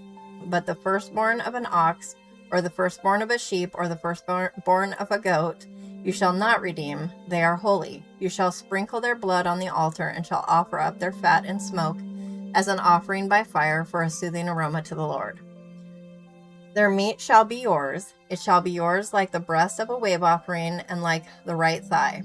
All the offerings of the holy gifts which the sons of Israel offer to the Lord, I have given to you and your sons and your daughters with you, as a perpetual allotment. It is an everlasting covenant of salt before the Lord, to you and your descendants with you. Then the Lord said to Aaron, you shall have no inheritance in their land, nor own any portion among them. I am your portion and your inheritance among the sons of Israel. To the sons of Levi, behold, I have given all the tithe in Israel for an inheritance, in return for their service which they perform, the service of the tent of meeting. The sons of Israel shall not come near the tent of meeting again, or they will bear sin and die. Only the Levites shall perform the service of the tent of meeting, and they shall bear their iniquity. It shall be a perpetual statute throughout your generations, and among the sons of Israel they shall have no inheritance. For the tithe of the sons of Israel, which they offer as an offering to the Lord, I have given to the Levites for an inheritance. Therefore I have said concerning them, they shall have no inheritance among the sons of Israel. Then the Lord spoke to Moses, saying, Moreover, you shall speak to the Levites and say to them, when you take from the sons of Israel the tithe which I have given you from them for your inheritance, then you shall present an offering from it to the Lord, a tithe of the tithe. Your offering shall be reckoned to you as the grain from the threshing floor, or the full produce from the wine vat. So you shall also present an offering to the Lord from your tithes, which you receive from the sons of Israel, and from it you shall give the Lord's offering to Aaron the priest. Out of all your gifts you shall present every offering due to the Lord, from all the best of them, the sacred part from them. You shall say to them, when you have offered from it the best of it, then you shall Then you shall be reckoned to the Levites as a product of the threshing floor and as a product of the wine vat. You may eat it anywhere, you and your households, for it is your compensation in return for your service in the tent of meeting. You will bear no sin by reason of it when you have offered the best of it. But you shall not profane the sacred gifts of the sons of Israel, or you will die. And that was Numbers chapter 18.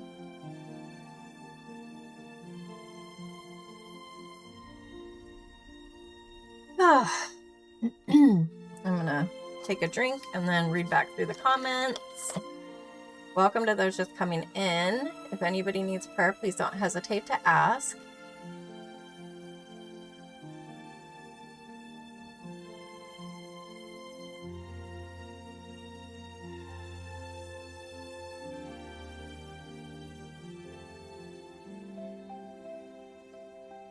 Yeah. I'm reading on Discord.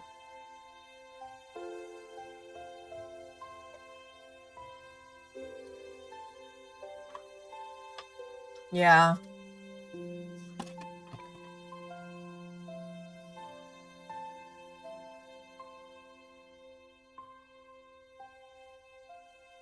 Yeah, I wouldn't be surprised, Rebel, if you're right.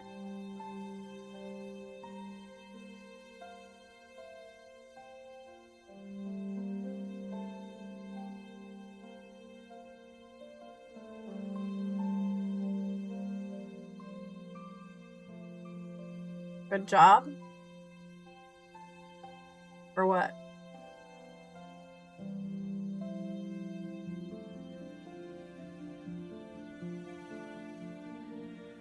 Give me just a second. I'm gonna go see if Kenneth is available. I'll be right back.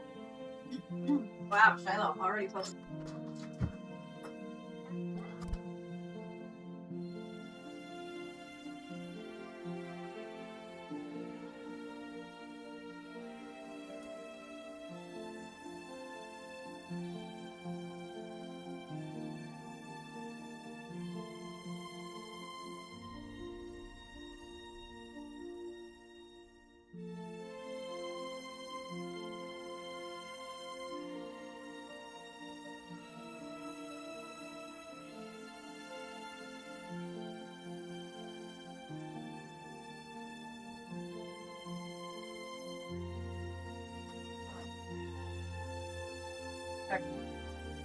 Not what I'm talking about.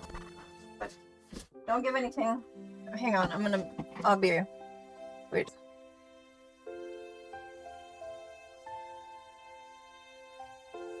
Say hi, Kenneth. Hello.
Yeah, I was talking to Kenneth. Sorry. That's why I popped up the AFK there.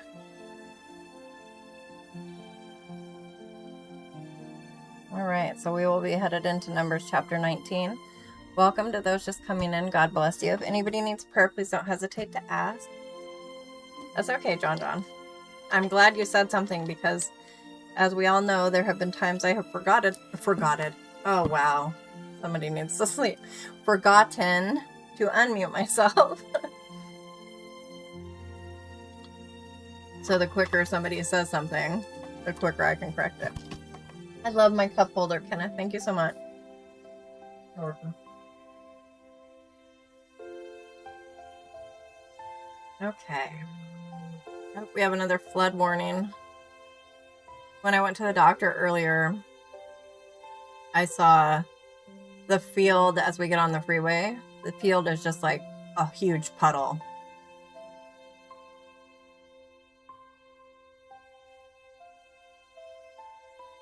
Okay. Forgot it. Oh, well, it would suit you though.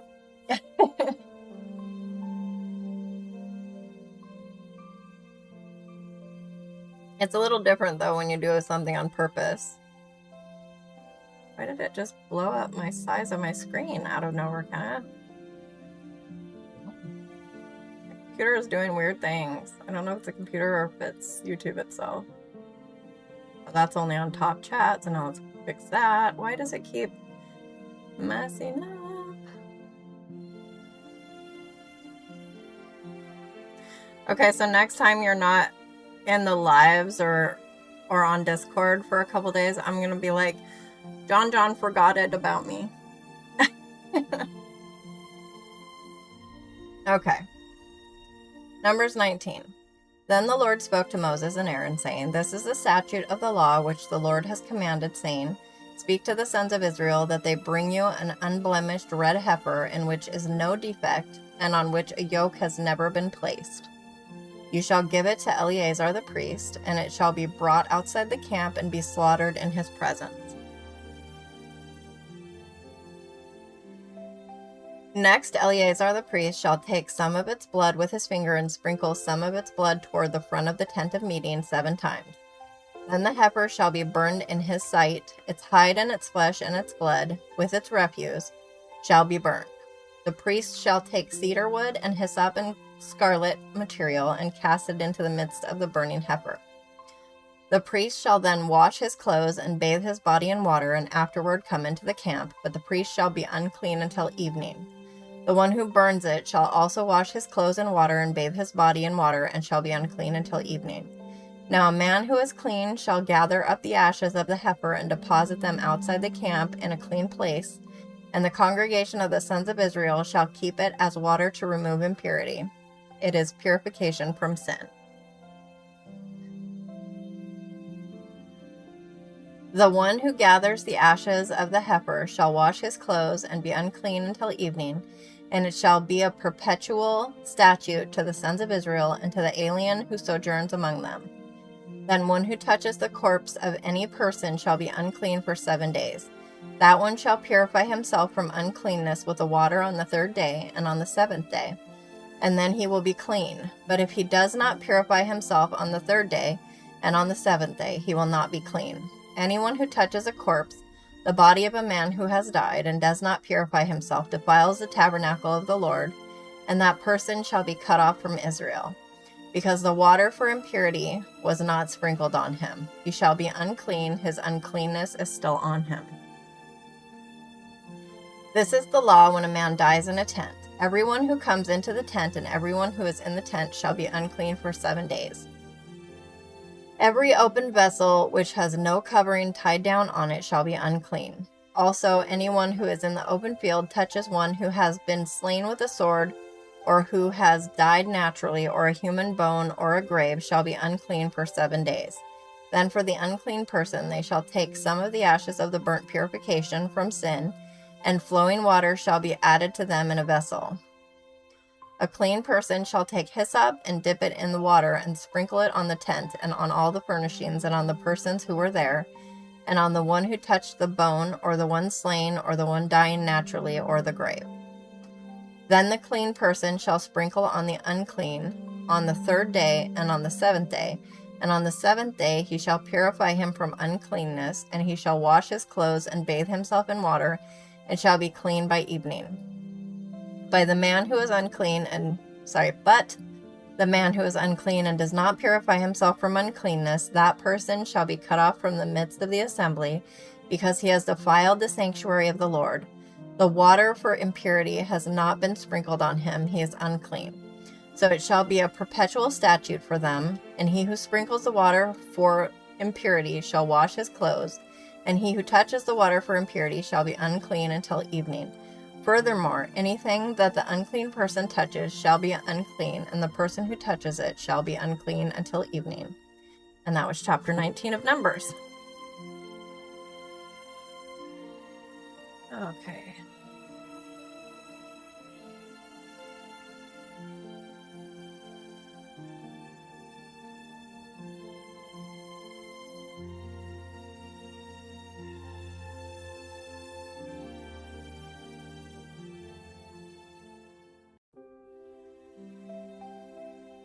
Oh, okay. Will do. And I just need to take a drink first.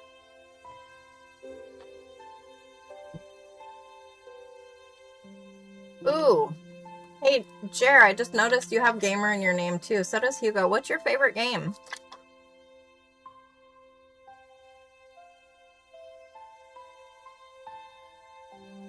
My now almost 16-year-old is into gaming a lot.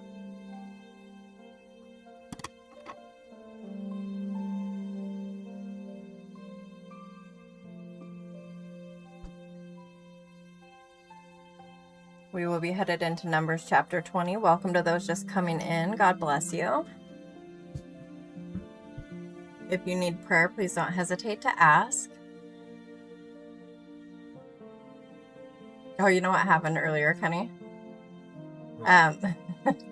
This guy came in and was talking about he thinks that Jesus is coming back on March 23rd. And I hadn't heard anything about that, so I went to Google. And the AI at the top of the page said predictions suggesting a specific date for the return of Jesus, including mentions of March 23rd or September 23rd, are considered unbiblical. I was like, look at AI preaching. It cracked me up. Jer, are you there? Where did Jer go? Maybe he forgot it about me. Now that's become a thing. Where did Hugo go? I think Hugo disappeared too.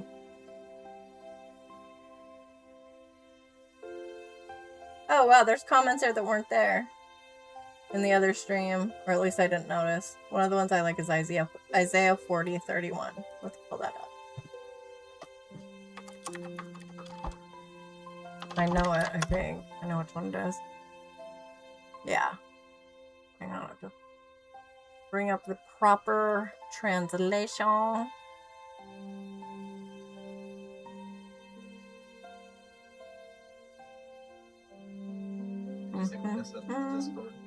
I haven't, honey. I'll check. So Isaiah 40:31 is, "Yet those who hope in Yahweh will gain new power. They will mount up with wings like eagles. They will run and not get tired. They will walk and not become weary." And that's the LSB translation. And I will pull up that. I'm sure what he said.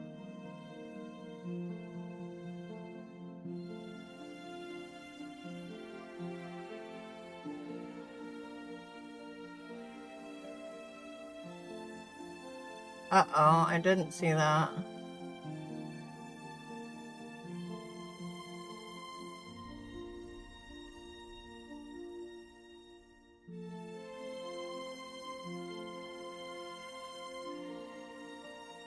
Yeah. Oh, Jared went over to the other stream.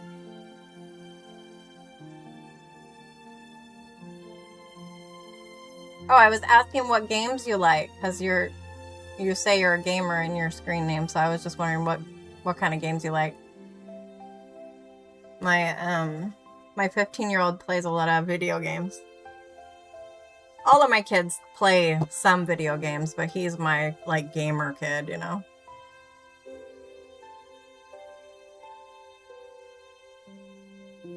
So I was just curious what you're into, what kind of games. I haven't been into games since, well, it started with text-based games like TA97 Tellarena, and then I really liked, oh, why can I never think of the game of it? What is that game I always tell you I used to play? RuneScape? Yeah, RuneScape. I was really into RuneScape for a while. You play idio games?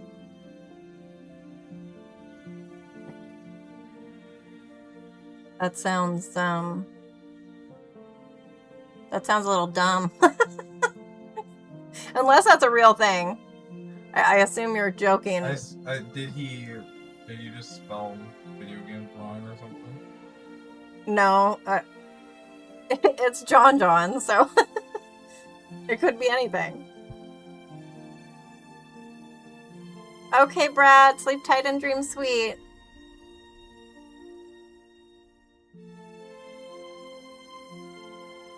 Do you play video games, or were you saying idio games on purpose? I was thinking like idiot. He was trying to say idiot. Never mind. Maybe I missed the mark on that one. Oh. Oh, goodness me.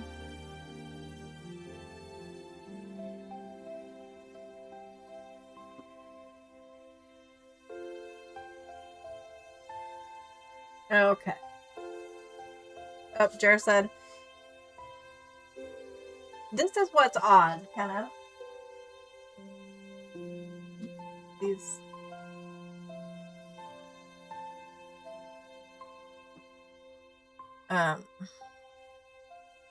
up here a little bit more. You see what I'm pointing at? That, yeah. Yeah, how there keeps being that sort of thing in there. Are you noticing that too, Rebel? Text him in Discord so that I can carry on reading for those who actually came here to listen for that.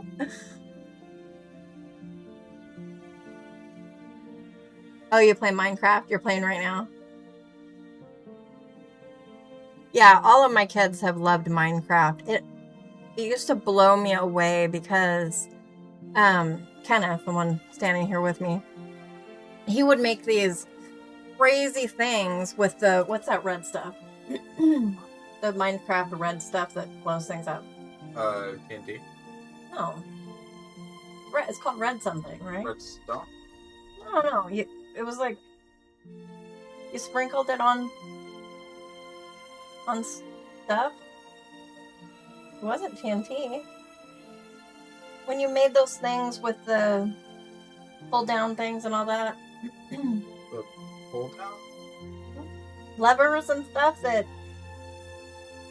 Yeah, it's redstone. Redstone, thank you. Yeah, I said redstone. You did? Yeah. Oh. Yeah, oh yeah, you did. I made you just... Anyway, Kenneth would make these huge buildings, you know, and he was like 6 or 7. And all of my kids have done that and made really cool Minecraft things. It was funny because their dad has always been a big gamer. And I got Minecraft for him when it became popular. We got it for his birthday. And my kids just got way into it right away.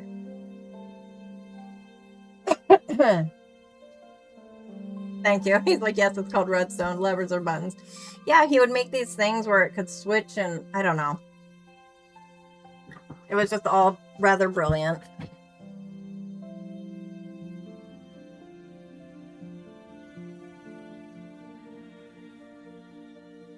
Hang on, I have to refresh my screen here.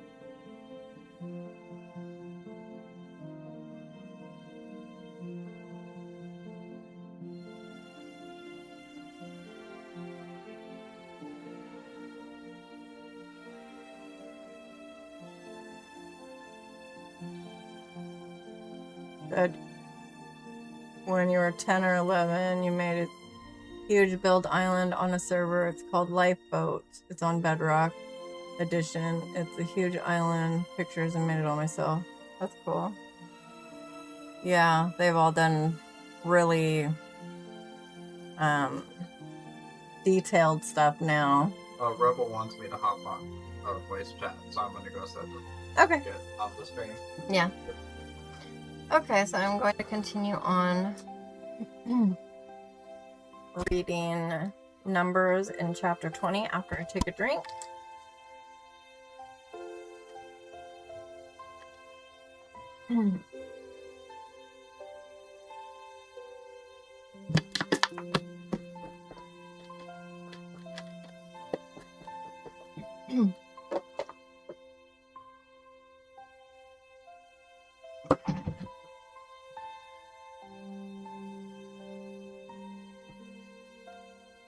Yeah, sure.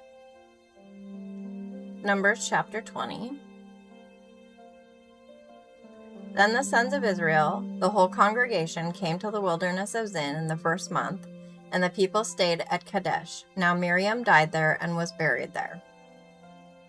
There was no water for the congregation, and they assembled themselves against Moses and Aaron.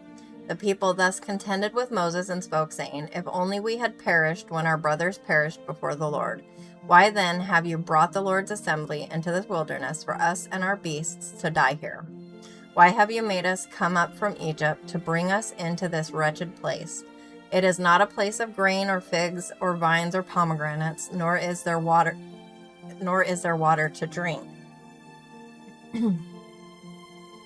Then Moses and Aaron came in from the presence of the assembly to the doorway of the tent of meeting and fell on their faces. Then the glory of the Lord appeared to them, and the Lord spoke to Moses, saying, Take the rod, and you and your brother Aaron assemble the congregation and speak to the rock before their eyes, that it may yield its water.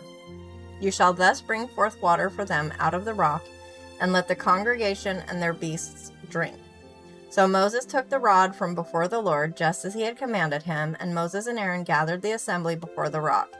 And he said to them, Listen now, you rebels, shall we bring forth water for you out of this rock? Then Moses lifted up his hand and struck the rock twice with his rod, and water came forth abundantly, and the congregation and their beasts drank. But the Lord said to Moses and Aaron, Because you have not believed me, to treat me as holy in the sight of the sons of Israel, therefore you shall not bring this assembly into the land which I have given them. Those were the waters of Meribah, because the sons of Israel contended with the Lord, and he proved himself holy among them. From Kadesh, Moses then sent messengers to the king of Edom. Thus your brother Israel has said, You know all the hardship that has befallen us, that our fathers went down to Egypt, and we stayed in Egypt a long time, and the Egyptians treated us and our fathers badly. But when we cried out to the Lord, he heard our voice and sent an angel and brought us out from Egypt. Now behold, we are at Kadesh, a town on the edge of your territory.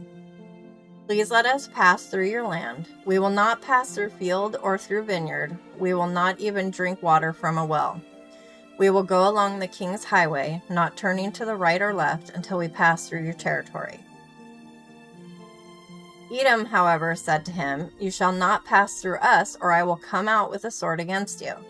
Again the sons of Israel said to him, We will go up by the highway, and if I and my livestock do drink any of your water, then I will pay its price. Let me only pass through on my feet, nothing else. But he said, You shall not pass through. And Edom came out against him with a heavy force and with a strong hand. Thus Edom refused to allow Israel to pass through his territory, so Israel turned away from him. Now when they set out from Kadesh, the sons of Israel, the whole congregation, came to Mount Hor. Then the Lord spoke to Moses and Aaron at Mount Hor by the border of the land of Edom, saying, Aaron will be gathered to his people, for he shall not enter the land which I have given to the sons of Israel, because you rebelled against my command at the waters of Meribah. Take Aaron and his son Eleazar and bring them up to Mount Hor, and strip Aaron of his garments and put them on his son Eleazar. So Aaron will be gathered to his people and will die there. So Moses did just as the Lord had commanded, and they went up to Mount Hor in the sight of all the congregation. After Moses had stripped Aaron of his garments and put them on his son Eleazar, Aaron died there on the mountaintop. Then Moses and Eleazar came down from the mountain. When all the congregation saw that Aaron had died, all the house of Israel wept for Aaron 30 days. And that was chapter 21.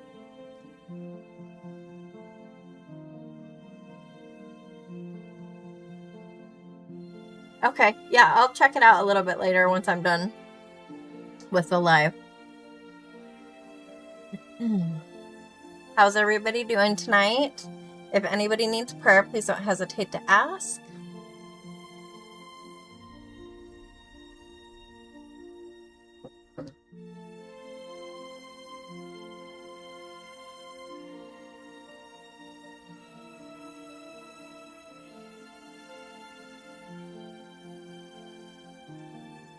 Okay.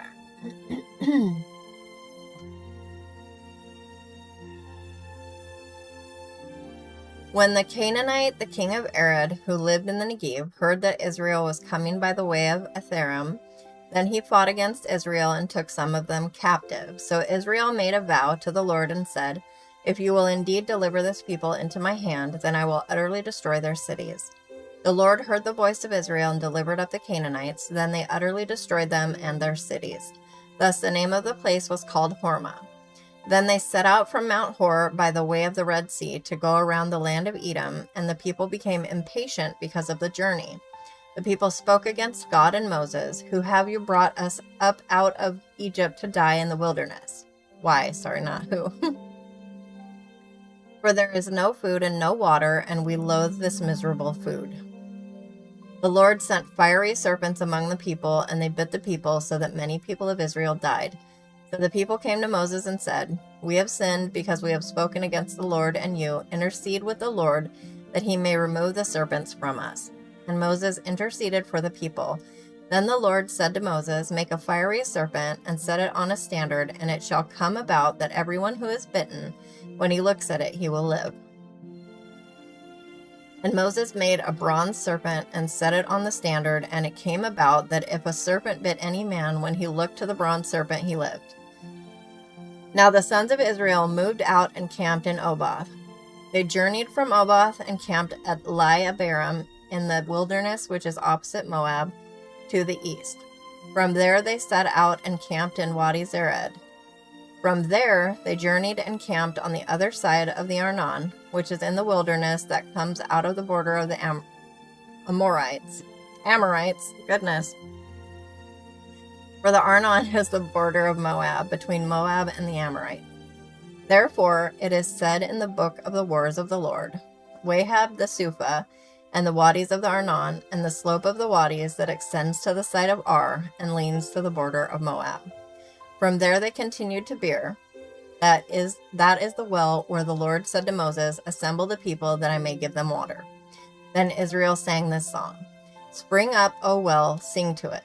The well which the leaders sank, which the nobles of the people dug, with the scepter and with their staffs." And from the wilderness they continued to Matnah, and from Matnah to Nahaliel, and from Nahaliel to Bamoth, and from Bamoth to the valley that is in the land of Moab, at the top of Pisgah, which overlooks the wasteland. Welcome to those just coming in. God bless you. If anybody needs prayer, please don't hesitate to ask.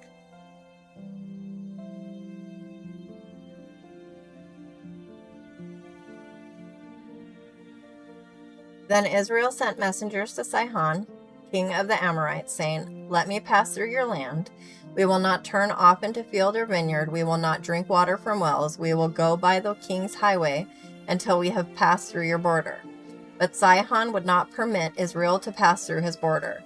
So Sihon gathered all his people and went out against Israel in the wilderness, and came to Jahaz and fought against Israel.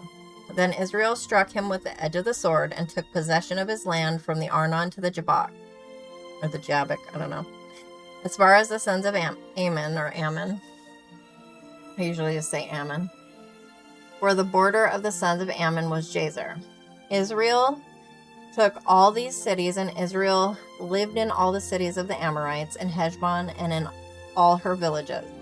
For Heshbon was the city of Sihon, king of the Amorites, who had fought against the former king of Moab, and had taken all his land out of his hand as far as the Arnon. Therefore, those who use Proverbs say, "Come to Heshbon, let it be built. So let the city of Sihon be established. For a fire went forth from Heshbon, a flame from the town of Sihon. It devoured Ar of Moab, the dominant heights of the Arnon. Woe to you, O Moab! You are ruined, O people of Chemosh. He has given his sons as fugitives and his daughters into captivity to an Amorite king, Sihon. But we have cast them down. Heshbon is ruined as far as Dibon. Then we have laid waste even the Nophah, which reaches to Medeba. Thus Israel lived in the land of the Amorites. Moses sent to spy out Jazer, and they captured its villages and dispossessed the Amorites who were there. Then they turned and went up by the way of Bashan, and Og the king of Bashan went out with all his people for battle at Edrei. But the Lord said to Moses, "Do not fear him, for I have given him into your hand, and all his people and his land, and you shall do to him as you did to Sihon, king of the Amorites, who lived at Heshbon." So they killed him and his sons and all his people until there was no remnant left him, and they possessed his land. And that was Numbers chapter 21. Wow, a bunch more people have joined us. God bless you. If anybody needs prayer, please don't hesitate to ask. I'm going to read back through the comments here. Let's see. I got a picture, so if you want to see that, I can post it. Got it for $8. It was a whole entire pint of ice cream. One time my brother went to the corner store and got some ice cream. It was Reese's.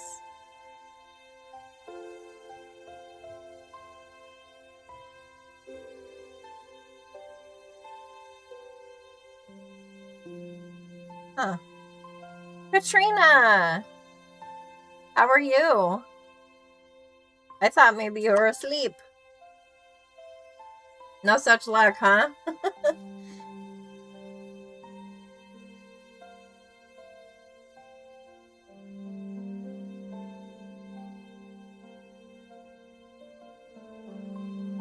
In just a sec.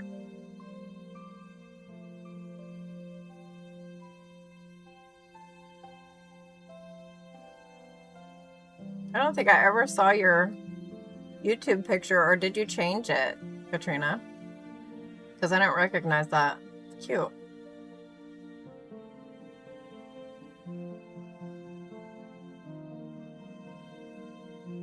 Numbers chapter 22. Then the sons of Israel journeyed and camped in the plains of Moab beyond the Jordan opposite Jericho. Now Balak the son of Zippor saw all that Israel had done to the Amorites. So Moab was in great fear because of the people, for they were numerous, and Moab was in dread of the sons of Israel. Moab said to the elders of Midian, "Now this horde will lick up all that is around us, as the ox licks up the grass of the field." And Balak the son of Zippor was king of Moab at that time. So he sent messengers to Balaam the son of Beor at Pethor, which is near the river, in the land of the sons of his people, to call him, saying, "Behold, a people came out of Egypt. Behold, they cover the surface of the land, and they are living opposite me. Now therefore, please come, curse this people for me, since they are too mighty for me. Perhaps I may be able to defeat them and drive them out of the land. For I know that he whom you bless is blessed, and he whom you curse is cursed."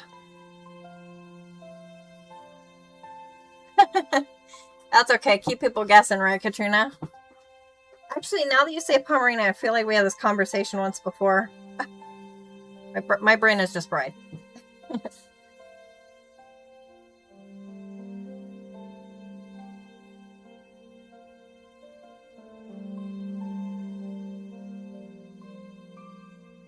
Okay. So the elders of Moab and the elders of Midian departed with the fees for divination in their hand, and they came to Balaam and repeated Balak's words to him. He said to them, "Spend the night here, and I will bring word back to you as the Lord may speak to me." And the leaders of Moab stayed with Balaam. Then God came to Balaam and said, "Who are these men with you?" Balaam said to God, "Balak the son of Zippor, king of Moab, has sent word to me. Behold, there is a people who came out of Egypt, and they cover the surface of the land. Now come, curse them for me. Perhaps I may be able to fight against them and drive them out." God said to Balaam, "Do not go with them. You shall not curse the people, for they are blessed." So Balaam arose in the morning and said to Balak's leaders, "Go back to your land, for the Lord has refused to let me go with you." The leaders of Moab arose and went to Balak and said, "Balaam refused to come with us." Then Balak again sent leaders, more numerous and more distinguished than the former. They came to Balaam and said to him, Thus says Balak, the son of Zippor, Let nothing, I beg you, hinder you from coming to me, for I will indeed honor you richly, and will do whatever you say to me. Please come then, curse this people for me. Balaam replied to the servants of Balak, Though Balak were to give me his house full of silver and gold, I could not do anything, either small or great, contrary to the command of the Lord my God. Now please, you also stay here tonight, and I will find out what else the Lord will speak to me. God came to Balaam at night and said to him, If the men have come to call you, rise up and go with them, but only the word which I speak to you shall you do. So Balaam arose in the morning and saddled his donkey and went with the leaders of Moab. Oh, Hugo has returned.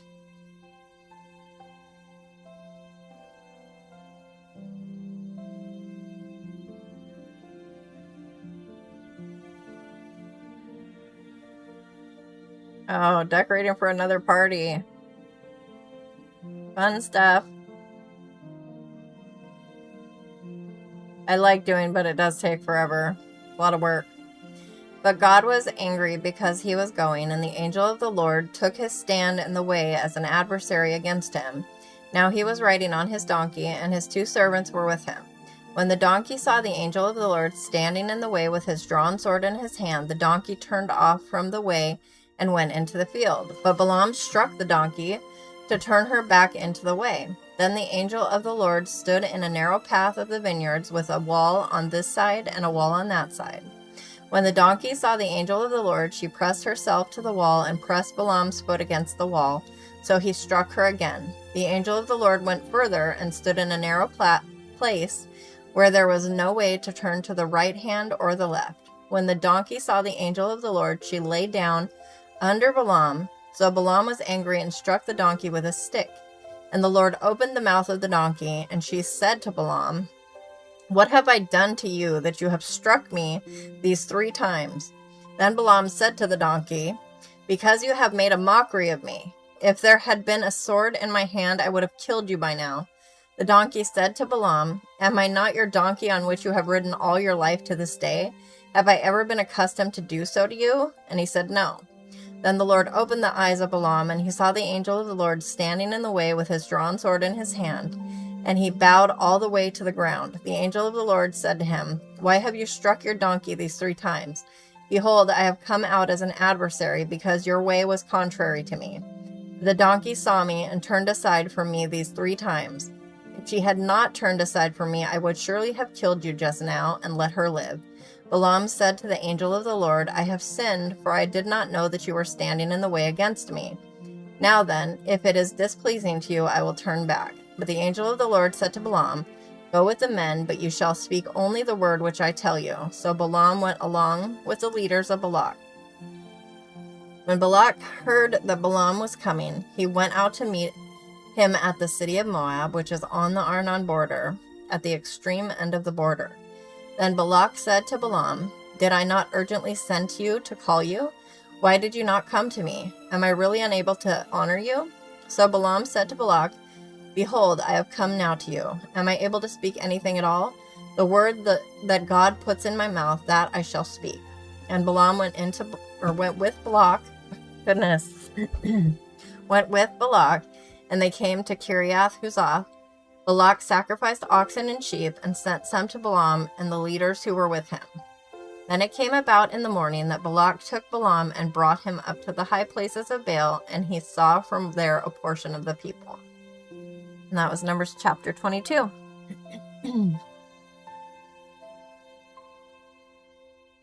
Oh, that's okay, Hugo. I was just making... Oh, Carla's come in too. Wow. Love you. Did you get your package yet?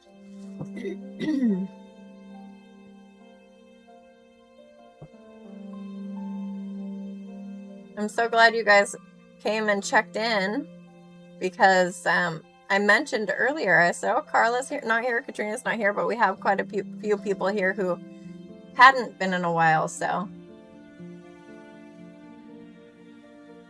Welcome to those just coming in. God bless you. If anybody needs prayer, please don't hesitate to ask.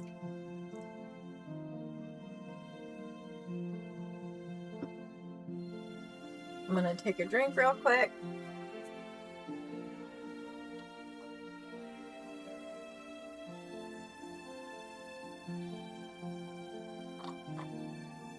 Oh, wow. Yeah, I've been waiting for a package that was supposed to be here on the 13th. And it's still not here. It's not from the same place, but they're saying that snow and other stuff is making packages come slower.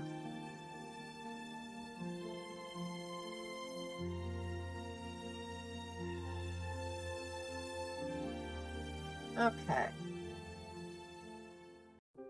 I'm going to read a couple more chapters.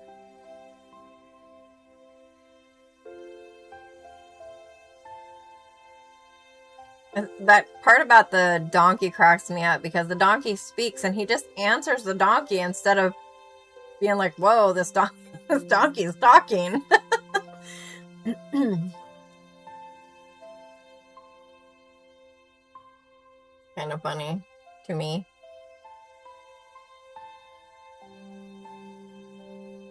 Okay. Then Balaam said to Balak, build 7 altars for me here, and prepare 7 bulls and 7 rams for me here. Balak did just as Balaam had spoken, and Balak and Balaam offered up a bull and a ram on each altar. Then Balaam said to Balak, stand beside your burnt offering, and I will go. Perhaps the Lord will come to meet me, and whatever he shows me, I will tell you. So he went to a bare hill. Now God met Balaam, and he said to him, I have set up the 7 altars, and I have offered up a bull and a ram on each altar. Then the Lord put a word in Balaam's mouth and said, return to Balak, and you shall speak thus. So he returned to him, and behold, he was standing beside his burnt offering, he and all the leaders of Moab. He took up his discourse and said, from Aram Balak has brought me, Moab's king from the mountains of the east. Come curse Jacob for me, and come denounce Israel. How shall I curse whom God has not cursed? And how can I denounce whom the Lord has not denounced? As I see him from the top of the rocks, and I look at him from the hills, behold, a people who dwells apart, and will not be reckoned among the nations. Who can count the dust of Jacob, or number the 4th part of Israel? Let me die the death of the upright, and let my end be like his. Then Balak said to Balaam, what have you done to me? I took you to curse my enemies, but behold, you have actually blessed them. He replied, must I not be careful to speak what the Lord puts in my mouth? Then Balak said to him, please come with me to another place from where you may see them, although you will only see the extreme end of them, and will not see all of them, and curse them for me from there. So he took him to the field of Zophim, to the top of Pisgah, and built 7 altars, and offered a bull and a ram on each altar. And he said to Balak, stand here beside your burnt offering, while I myself meet the Lord over there. Then the Lord met Balaam, and put a word in his mouth, and said, return to Balak, and thus you shall speak. He came to him, and behold, he was standing beside his burnt offering, and the leaders of Moab with him. And Balak said to him, what has the Lord spoken? Then he took up his discourse and said, arise, O Balak, and hear. Give ear to me, O son of Zippor. God is not a man that he should lie, nor a son of man that he should repent. Has he said, and will he not do it? Or has he spoken, and will he not make it good? Behold, I have received a command to bless. When he has blessed, then I cannot revoke it. He has not observed misfortune in Jacob, nor has he seen trouble in Israel. The Lord his God is with him, and the shout of a king is among them. God brings them out of Egypt. He is for them like the horns of the wild ox. For there is no omen against Jacob, nor is there any divination against Israel. At the proper time it shall be said to Jacob and to Israel what God has done. Behold, a people rises like a lioness, and as a lion it lifts itself. It will not lie down until it devours the prey and drinks the blood of the slain. Then Balak said to Balaam, do not curse them at all, nor bless them at all. But Balaam replied to Balak, did I not tell you, whatever the Lord speaks, that I must do? Then Balak said to Balaam, Please come, I will take you to another place. Perhaps it will be agreeable with God that you curse them for me from there. So Balak took Balaam to the top of Peor, which overlooks the wasteland. Balaam said to Balak, build 7 altars for me here, and prepare 7 bulls and 7 rams for me here. Balak did just as Balaam had said, and offered up a bull and a ram on each altar. And that was Numbers chapter 23.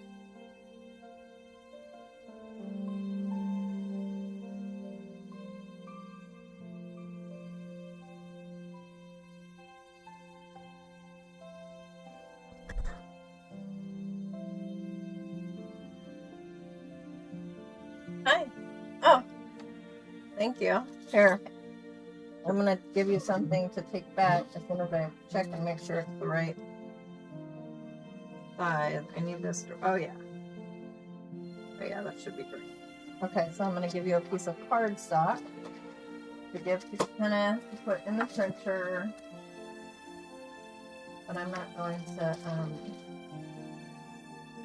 print it right this second. Thank you. Love you.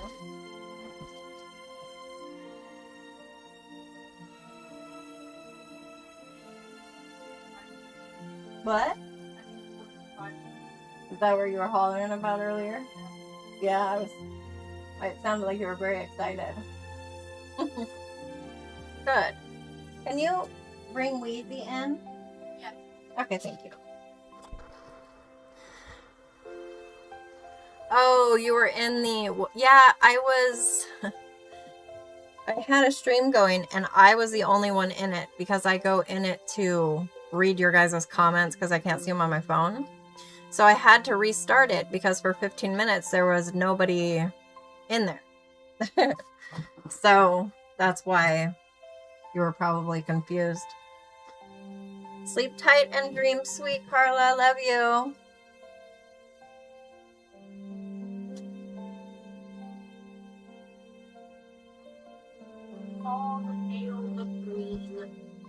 Weezy, oh, I was missing you, my darling. And how are you?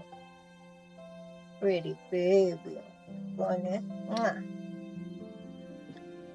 Okay. Oh, Steven? Is there a Pepsi right there?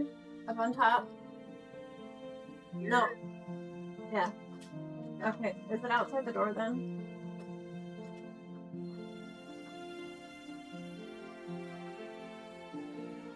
I don't know where it's going. Okay. Bye. Bye.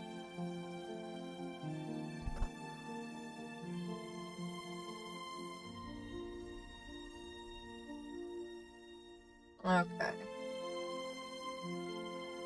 Welcome to those just coming in. God bless you. If you need prayer, don't hesitate to ask.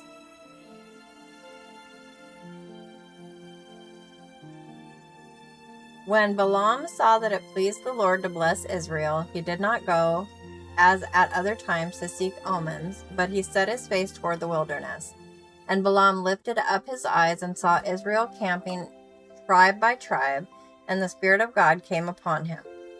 He took up his discourse and said, the oracle of Balaam the son of Beor, and the oracle of the man whose eye is opened, the oracle of him who hears the word of God, who sees the vision of the Almighty, falling down, yet having his eyes uncovered. How fair are your tents, O Jacob, your dwellings, O Israel, like valleys that stretch out. You want to go to bed, my darling? There you go. You can snuggle with Shiloh. How fair are your tents, O Jacob, your dwellings, O Israel, like valleys that stretch out, like gardens beside the river, like aloes planted by the Lord, like cedars beside the waters. Water will flow from his buckets, and his seed will be by many waters, and his king shall be higher than Agag, and his kingdom shall be exalted. God brings him out of Egypt. He is for him like the horns of the wild ox. He will devour the nations who are his adversaries, and will crush their bones in pieces, and shatter them with his arrows. He couches, he lies down as a lion, and as a lion who dares rouse him. Blessed is everyone who blesses you, and cursed is everyone who curses you." Then Balak's anger burned against Balaam, and he struck his hands together, and Balak said to Balaam, "I called you to curse my enemies, but behold, you have persisted in blessing them these 3 times. Therefore, flee to your place now. I said I would honor you greatly, but behold, the Lord has held you back from honor." Balaam said to Balak, "Did I not tell you, your messengers, whom you had sent to me, saying, though Balak were to give me his house full of silver and gold, I could not do anything contrary to the command of the Lord, either good or bad, of my own accord. What the Lord speaks, that is what I speak. That I will speak. And now, behold, I am going to my people. Come, and I will advise you what this people will do to your people in the days to come." He took up his discourse and said, "The oracle of Balaam the son of Beor, and the oracle of the man whose eye is opened, the oracle of him who hears the words of God and knows the knowledge of the Most High, who sees the vision of the Almighty, falling down, yet having his eyes uncovered. I see him, but not now. I behold him, but not near. A star shall come forth from Jacob, a scepter shall rise from Israel, and shall crush through the forehead of Moab, and tear down all the sons of Sheth. Edom shall be a possession, Seir, its enemies, also will be a possession, while Israel performs valiantly. One from Jacob shall have dominion, and will destroy the remnant from the city." And he looked at Amalek, and took up his discourse and said, "Amalek was the first of the nations, but his end shall be destruction." And he looked at the Kenite, and took up his discourse and said, "Your dwelling place is enduring, and your nest is set in the cliff. Nevertheless, Cain will be consumed. How long will Asher keep you captive?" Then he took up his discourse and said, "Alas, who can live except God has ordained it? But ships shall come from the coast of Kittim, and they shall afflict Ashur, and will afflict Eber. So they also will come to destruction." Then Balaam arose and departed, and returned to his place, and Balak also went his way. And that was chapter 24.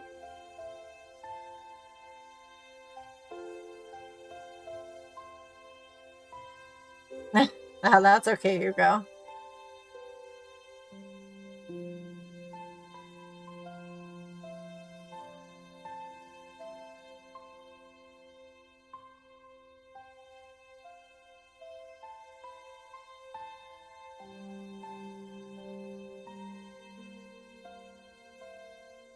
Okay.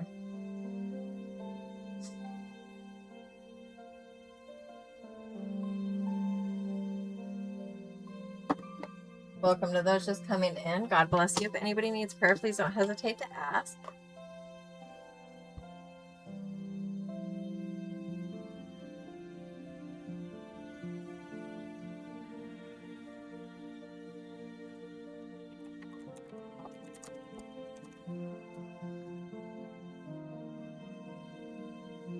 Devourer of people is what Balaam means. Or destruction of the people.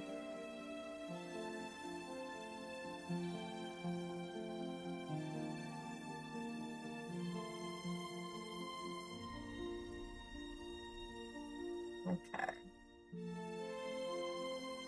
I'll take a drink, and then I will read chapter 25.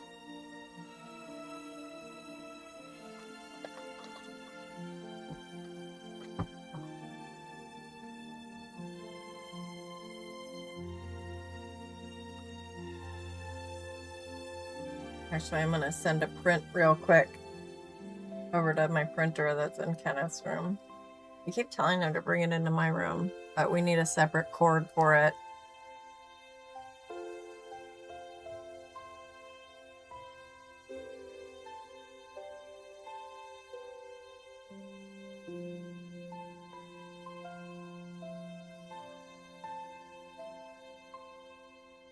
Okay. What's up? Well, why would you do that while I'm live? Oh. Did you give Kenny the card stock? Yeah. I told him to put it in. you. I love you. I love you too. Okay. Right. Alright, I sent it. You can let him know.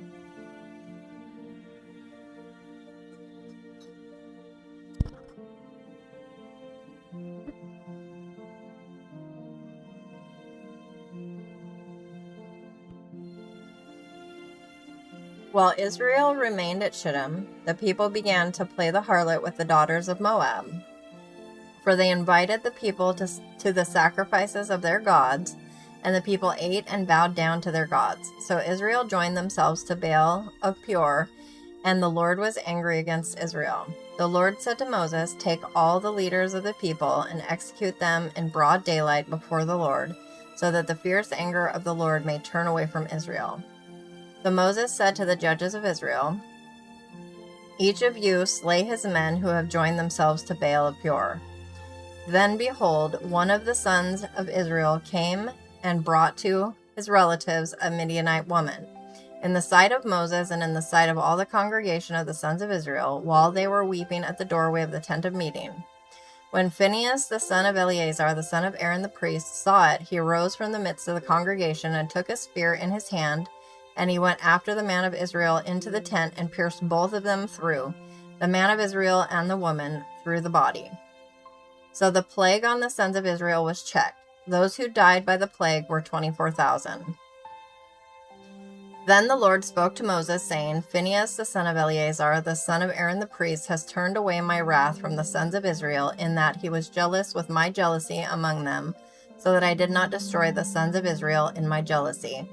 Therefore say, Behold, I give him my covenant of peace, and it shall be for him and his descendants after him, a covenant of a perpetual priesthood, because he was jealous for his God and made atonement for the sons of Israel." Now the name of the slain man of Israel, who was slain with the Midianite woman, was Zimri the son of Salu, a leader of a father's household among the Simeonites. The name of the Midianite woman who was slain was Cosbi, the daughter of Zur, who was head of the people of a father's household in Midian. Here, Thank you. so, Kenny broke a bunch of, a cat broke a bunch of glass. Oh no. And he's trying to clean it up, so that's why he can get it. Does he have the vacuum? No, I don't know. Is the little vacuum over there by my bed? Look down under the bed even. Oh, here it is. Take that to him, honey.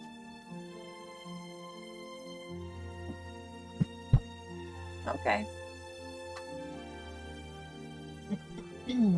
Then the Lord spoke to Moses, saying, "Be hostile to the Midianites and strike them, for they have been hostile to you with their tricks, with which they have deceived you in the affair of Peor and in the affair of Cosbi, the daughter of the leader of Midian, their sister who was slain on the day of the plague because of Peor." And that was chapter 25 of Numbers.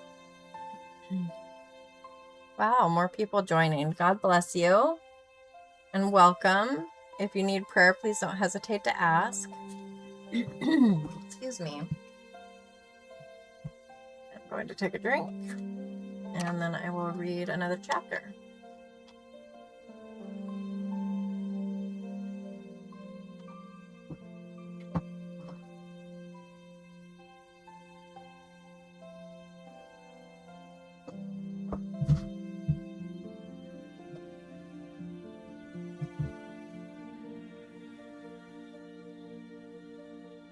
Getting into the good stuff.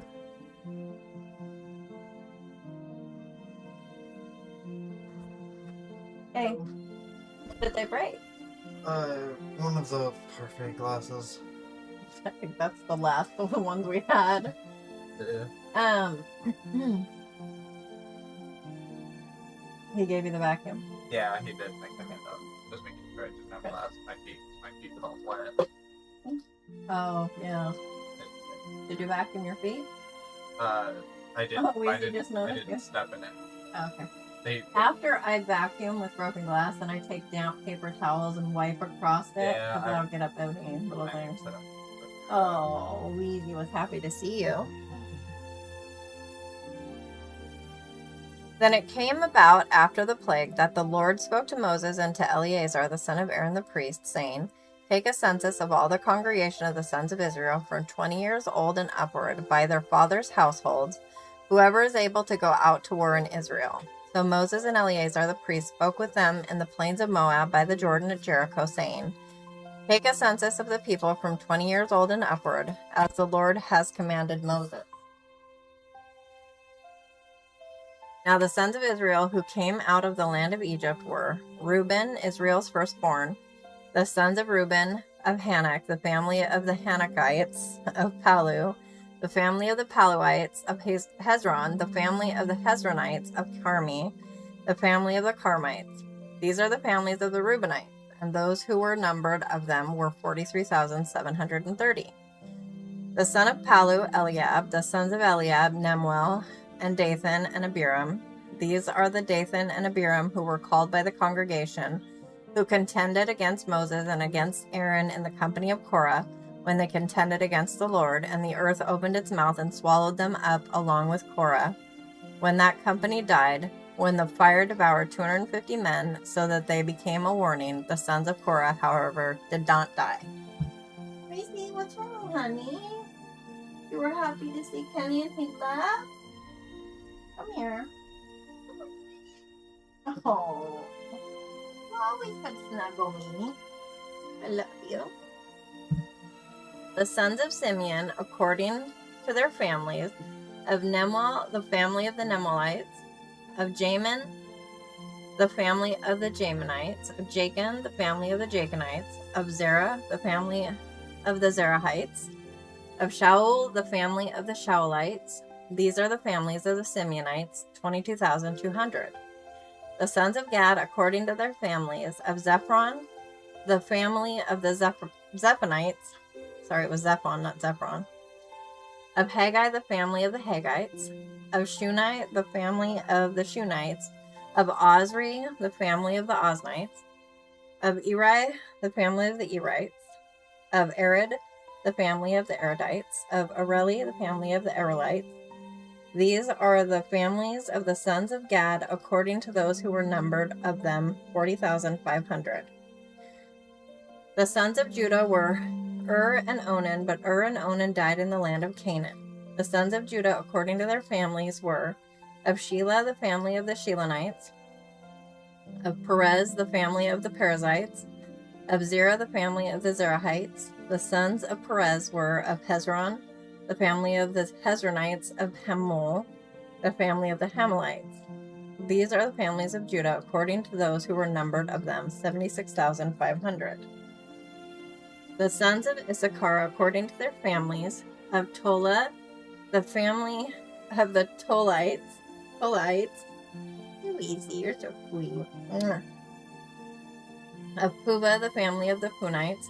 Of Jashav, the family of the Jashubites. Of Shimron, the family of the Shimronites. These are the families of Issachar, according to those who were numbered of them, 64,300. You believe that, Weezy? That's a lot, huh? Yeah. The sons of Zebulun, according to their families, of Sered, the family of the Seredites, of Elon, the family of the Elonites, of Jaleel, the family of the Jaleelites. These are the families of the Zebulunites, according to those who were numbered of them, 60,500. The sons of Joseph, according to their families, Manasseh and Ephraim. The sons of Manasseh, of Machir, the family of the Machirites, and Machir became the father of Gilead, the family of the Gileadites. Are you trying to tell me it's past bedtime? Oh yeah, it's around that time, isn't it? These are the sons of Gilead, of Iezer, the family of the Iezrites, or Izerites, of Helek, the family of the Helekites, and of Azrael, the family of the Azraelites, and of Shechem, the family of the Shechlemites, and of Shemida, the family of the Shemadites, I can't even, and of Hefer, the family of the Heferites. I don't think I'd want to be called a Heferite. Hey, you're a Heferite. No, I'm not. Now, Zelophehad, the son of Hefer, had no sons, but only daughters, and the names of the daughters of Zelophehad were Malad, Noah, Hogla, Milcah, and Tirzah. These are the families of Manasseh, and those who were numbered of them were 52,700.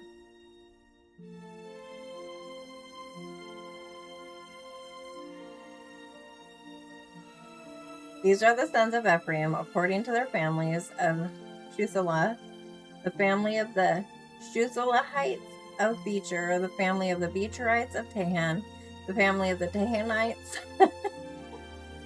I was just not reading that properly at all. The words weren't the problem, it was the flow. Sorry about that. These are the sons of Shuthelah. Of Aaron, the family of the Aaronites. These are the families of the sons of Ephraim, according to those who were numbered of them, 32,500. These are the sons of Joseph, according to their families.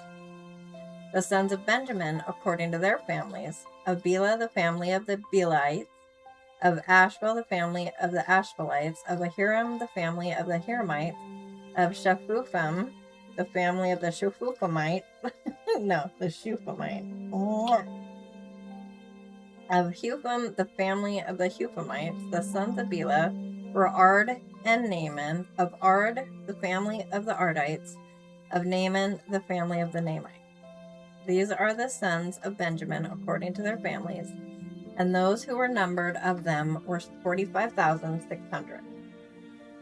These are the sons of Dan, according to their families. Of Shush. Here, you want to go on your pillow? Or do you want to go out? You want to go out? You want to go to bed? Okay.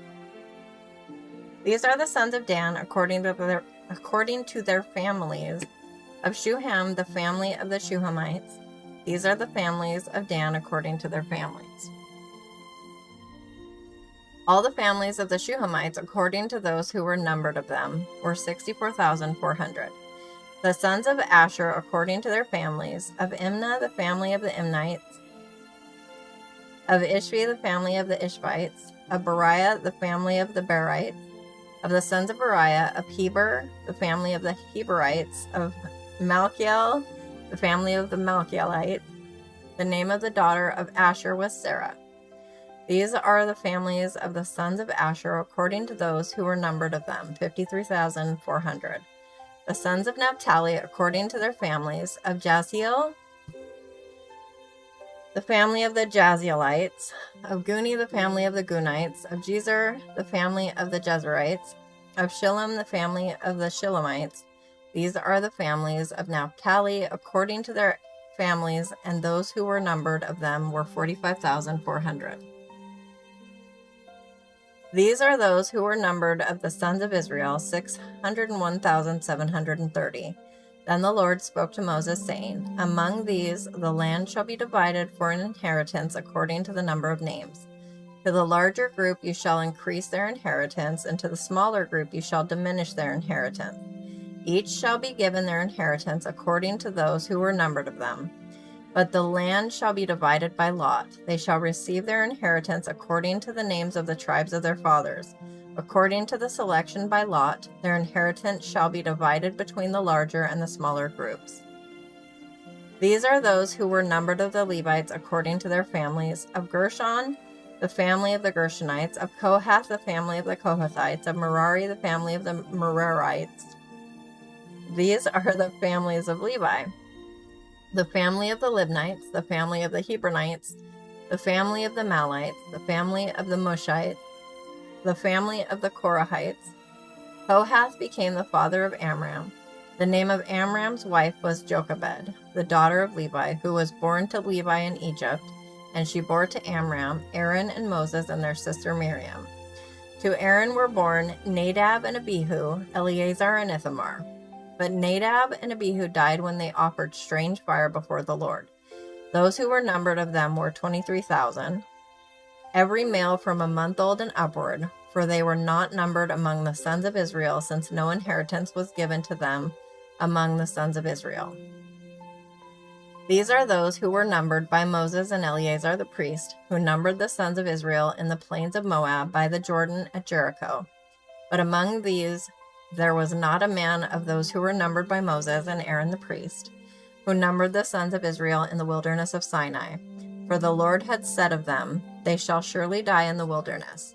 And not a man was left of them, except Caleb the son of Jephunneh and Joshua the son of Nun. And that was chapter 26. I have to refresh my screen here.